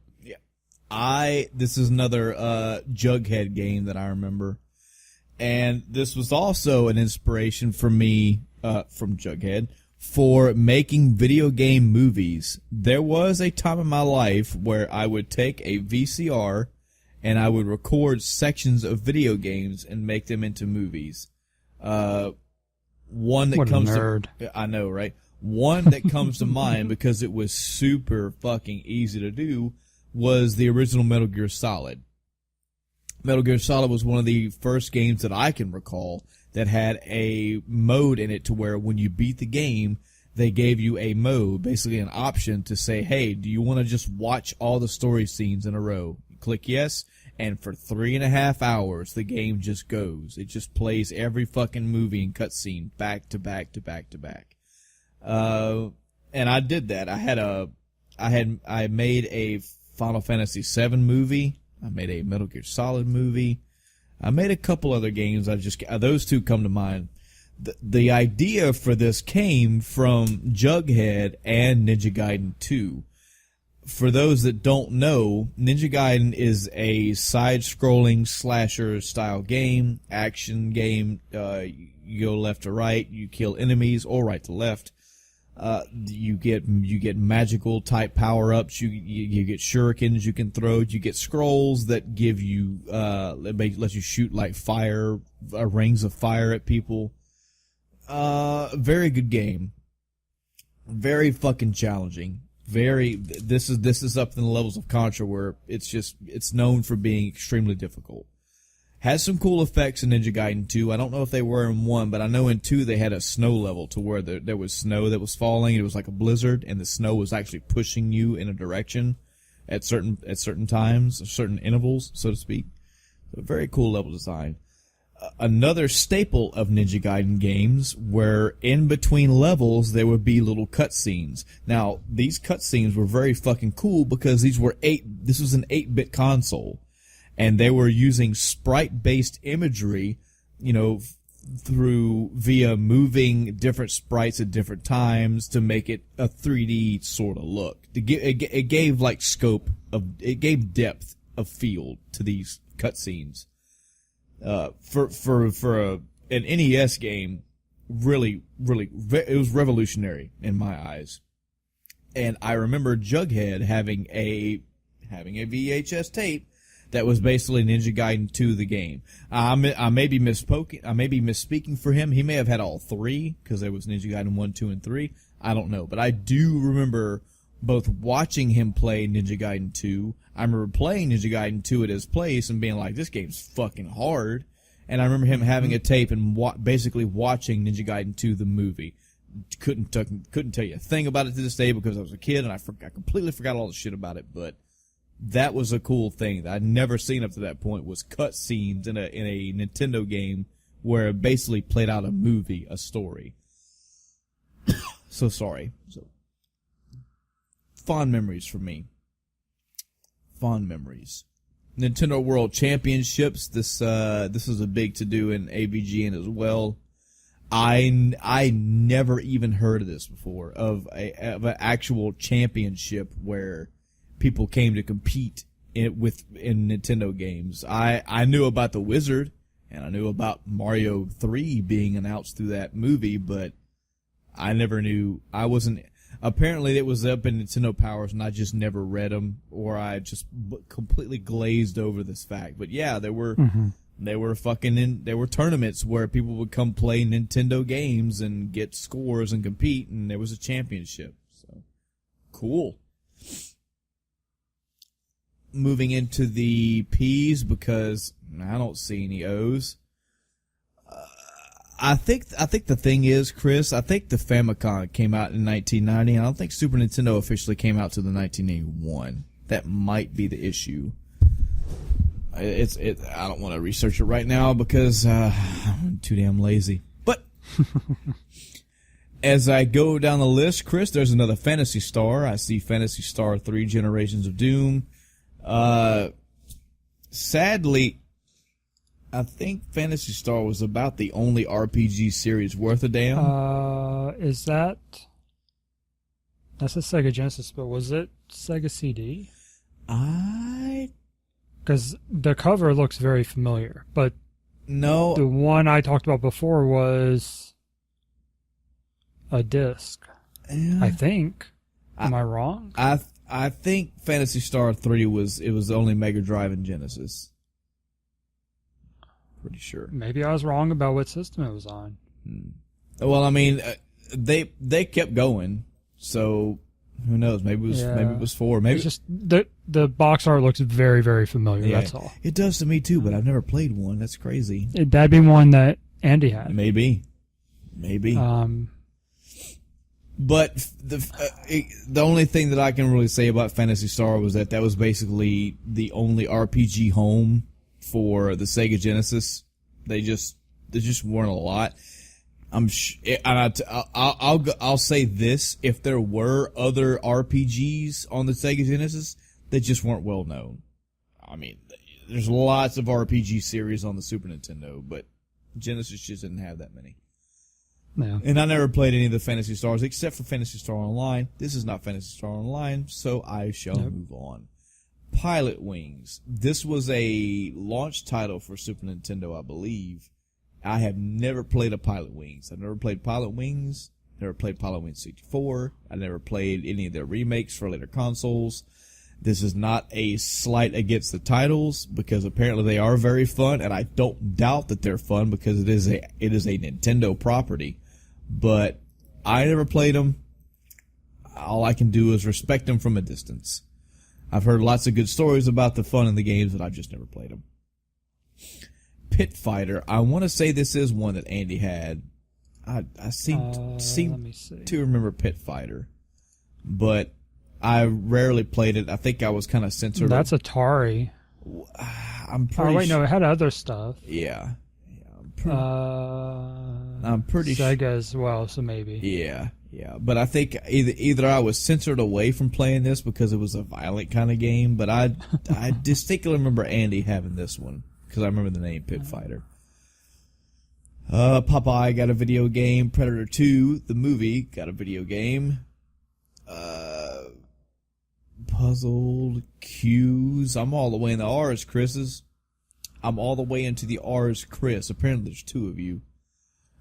Raiden, the video game. I think Andy had one of these. Maybe I'm wrong. Yeah, this one. This is the arcade one. Yeah. And was on Atari too. Whoa.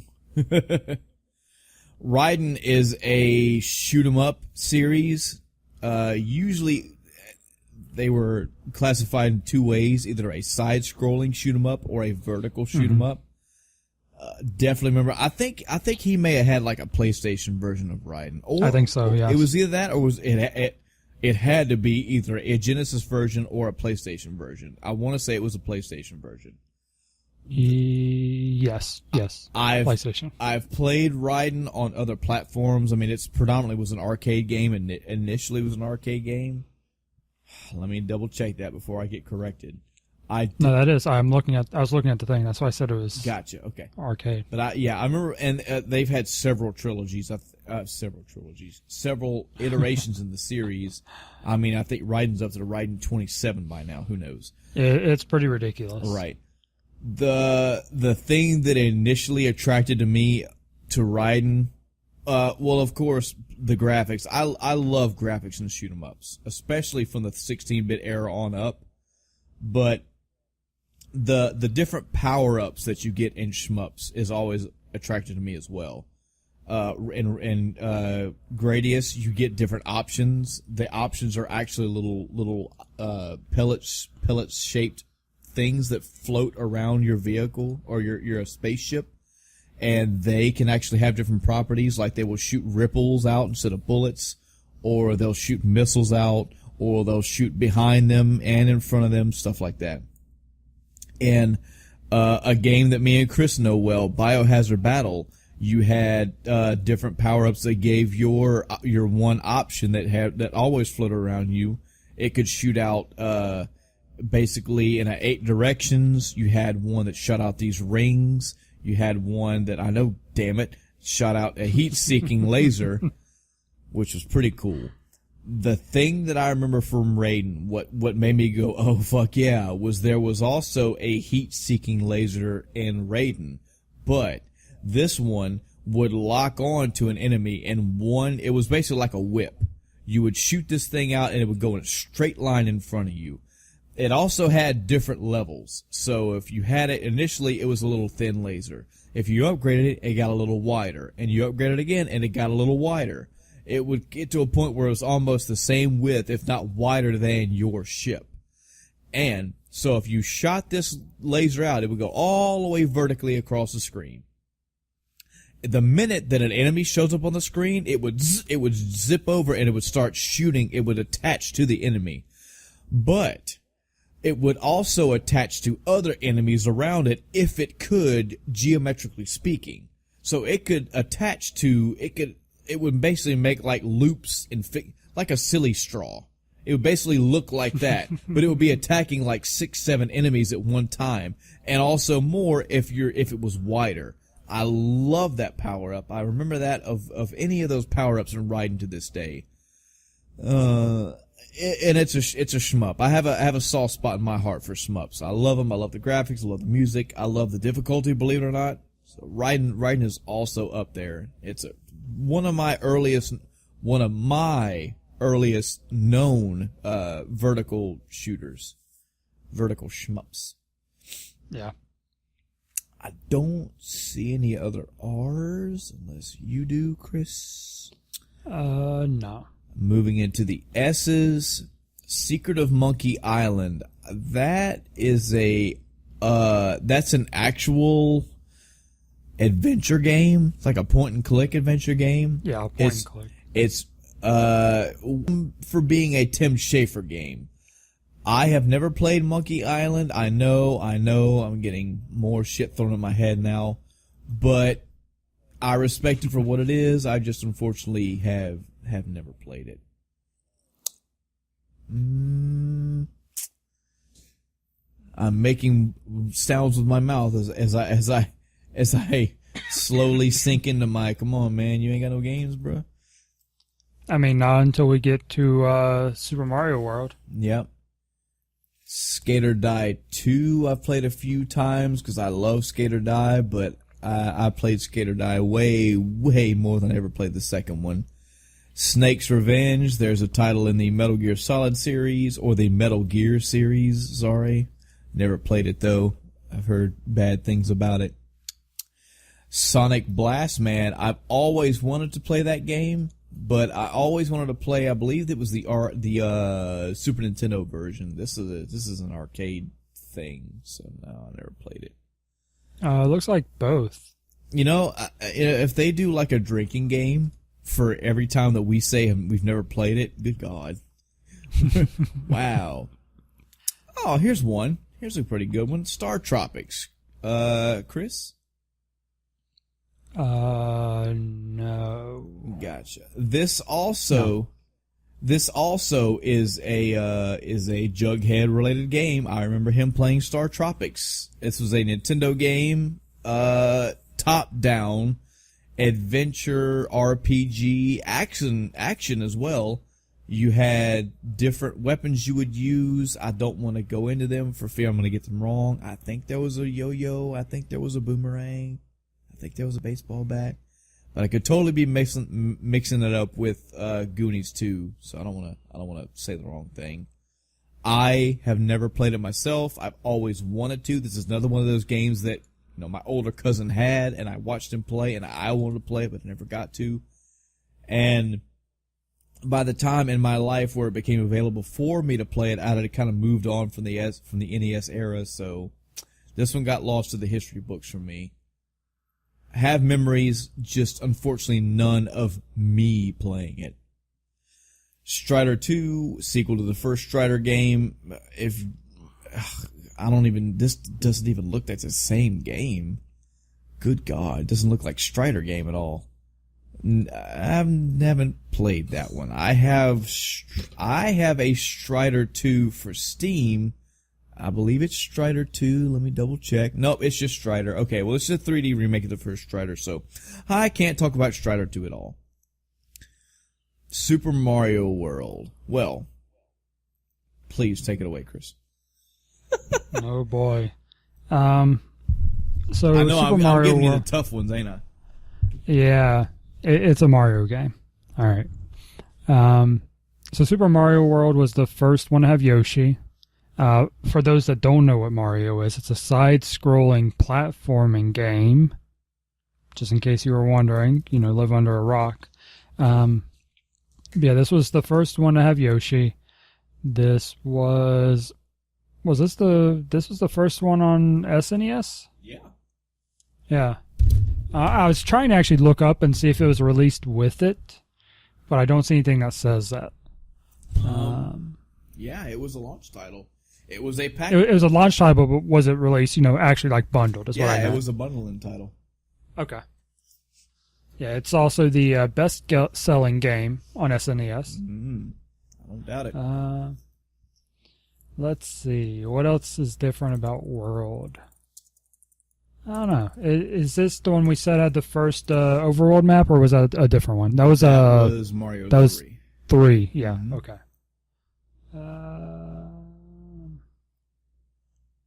I don't know. What else was different about World?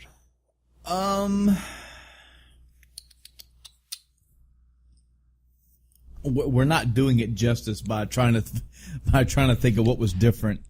Yeah, but it's hard to talk about Mario games over and over because they're Mario, right? Until you get to some of the offshoots and the later games, they're really similar, right? In how they play.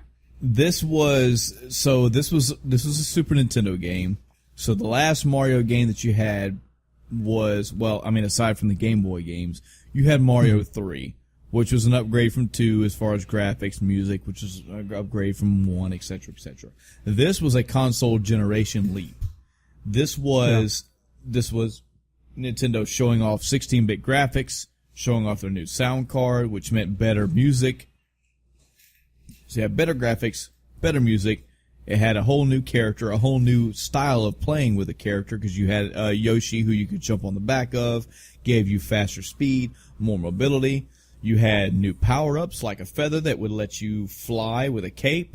So in Mario 3, you would have the raccoon tails. So you had to charge up and you'd fly in the air, and you basically kind of you did like an arc. You'd fly up until either your meter ran out or until you hit a wall, and then you would float back down. You basically made a big hill.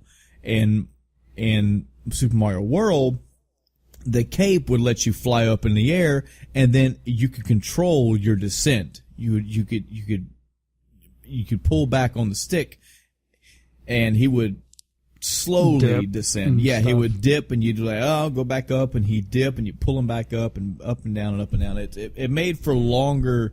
It made for a longer both time and length of your descent. Yoshi not only had the ability to add more mobility for you, but he could eat certain enemies, mainly the Koopas, and they would let him have different power-ups. He had one that would let him stomp the ground really hard. He had one that would shoot out fireballs, one that would let him fly, etc., etc. Branching paths, I think Mario 3 kind of touched on that anyway, but it was definitely prominent here. There were secret paths, which Mario 3 also had, but they were just elevated here as well. something this game was known for. It took a lot of what you loved about Mario 3 and brought it to the next level. Mainly because it was on a console. So again, just the generational gap you could see, not only from the hardware, but from the console, the games themselves. Very fun, Mario holds up to this day. Mario World holds up to this day. So, yeah, I agree. You're beating a dead horse eventually when you get to Mario. So yeah, you know what? I'm actually wrong. You know what, Chris? You were right. I'm wrong. You actually should talk about the differences in Mario, because the upgrades and the changes are what make Mario throughout the years. You know. Mm-hmm. And I do agree with what you said, though, that just describing the differences doesn't necessarily do it justice, because it has its own. It's a good game in its own right. Aside from just the visual upgrades and whatnot. Yeah. Yeah. You're going back to a lot of familiarity when you go back to Mario, but yes. There is a core fun aspect to every Mario game. That's the main thing that you're really going back to. They mostly 90% fun, always fun. We're not going to talk about Mario's missing. Don't see any other S's, unfortunately. No. Just to let you know, unless there's something I completely glossed over, I'm done on the list. Okay. Teenage Mutant Ninja Turtles: The Fall of the Foot Clan. That was a Game Boy game. I never played that one. Somebody's drinking again. Tetris 2 came out this year. What was this on? This was on something else. It was a Soviet game. I can't fucking tell. Thunder Force 3. This is a Sega Genesis game. I think this also came to the Super Nintendo. I played this, but I only played it for the Super Nintendo, so this year doesn't count. I do like Thunder Force. It's also a shoot 'em up, very good game. Didn't play the Genesis version though. Turrican. I've heard of Super Turrican, but I never played Turrican. Ultima. Oh boy, as a whole. Now that this kind of blows my mind. This is 1990. They're already up to Ultima 6. So yeah. This is a fucking vested series right here. But I have never played an Ultima game at all, so can't talk about any of them. I don't see any V's. Good God, there are a shit ton of W's here. WCW Wrestling, which one are you? I've never played you. I played some wrestling games for the Nintendo, but not that one. Wizards and Warriors, nope. And nope. WrestleMania Challenge, is this maybe a Nintendo game I played? I think this is the one. Yeah, I played. Man, this was which one? WWF WrestleMania Challenge. This again is another one of those weird games where I played at a friend's house. Yeah, it looks familiar, but I don't know if I played it or not. I was. I want to think of a phrase. Yeah, I'm looking at screenshots of this. I definitely played this one. But it's a wrestling game. It's Nintendo. It's not very nondescript. They did the best they could on the Nintendo. I want to figure out a word for I was into something, but I couldn't afford to be enough into it. Like, I liked wrestling, but I didn't have at the time, I didn't have a TV in my room, and I don't even think the TV that I did even get into my room even played wrestling. So it was very, very rare for me to even get to watch wrestling. It was very hard for me to find a way, an opportunity for me to even watch it. When I did, I loved it. When I did, I enjoyed it and got into it. But it's also kind of like watching a soap opera. You lose it for 3 months and you're like, I don't know what the fuck is even going on anymore. But I do remember playing this NES game. I remember having fun with it. It was just another one of those games that was at a friend of my father's house, and I got to play it like 2, 3, 4 times when I was at that house, and that's all I got to play. I don't see. I remember Xenomorph. This is also a The NES game is the one that I remember. These are. Oh wait, I'm thinking of Zenphobe. Ha! I got off the hook with that one. Thank God. X-Men 2, not the one that I remember. I remember X-Men 2, The Clone Wars for the Genesis, and this is not that game. Oh, go ahead. I said nope. Yeah. Yo Noid, I remember playing this one and renting this one. This is another Capcom game. This is another, hey, we're going to take a property and make a platformer out of it, and they did it good. I enjoyed Yo Noid, very difficult. I've only played that one a few times as well. Platforming is all I remember. Oh, and the fact that it was based off of fucking pizza mascots. So, Yeah. Domino's Pizza. Yep. And with that, the year for 1990 for the End of Time cast has come to an end. Well, Chris, I guess I was a little wrong there. Maybe in 92, I don't even want to cheat and look right now, but maybe 91 and 92 will start picking up. Yeah, we're definitely getting there, though. We're seeing the Super Nintendo pop up, Super Mario World, launch title. Mm-hmm. We're getting there right on the edge. Yep, because the Super Nintendo is the Famicom is out this year, and I believe next year the Super Nintendo is coming out, and that's just, I'm telling you, that's where the Renaissance starts. Some people would even say the Renaissance ended with the Super Nintendo, but that depends. What do you think? And what do you think? Do you think there was a renaissance for gaming? Is it over? Has it hit yet? Did it hit? When was it? Do you think it was in 1990 or 91?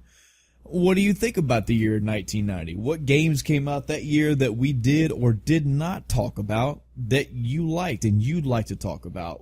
Trust me, you send an email at this point in time, it's probably going to get read. It'll get paraphrased if it's super long, but we will definitely try.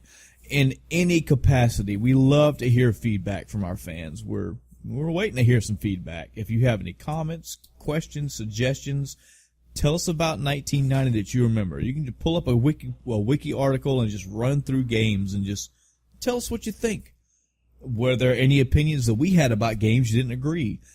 Did you drink every time that we said never played it, and are you totally drunk right now? Send us an email when you're drunk. We'll try to read it. Sure. Why not? We have a Facebook page. That's probably how you found us here, which would be End of Time Cast. Just search that, search the End of Time Cast on Facebook. It'll bring you to us. We have a email. You can email us at endoftimecast@gmail.com. That's endoftimecast@gmail.com. No funny spelling or letters in there. It's, numbers. It's just as you heard it. We have a Twitter account. You can tweet us. There's ways to get a hold of us. There's ways to let us know what you like, don't like, what you don't want to talk about, what topics you like to discuss, anything from a previous episode you want to talk about. Trust me, if you reach out to us, we love to hear it. And that's going to do it for this episode. We have more episodes coming. Me and Chris already have a lot of episodes already lined up. We have the topics are there, just fucking burning and ready for the day that we record. I promise you we got more content coming. But for now, that's going to do it for the End of Time cast.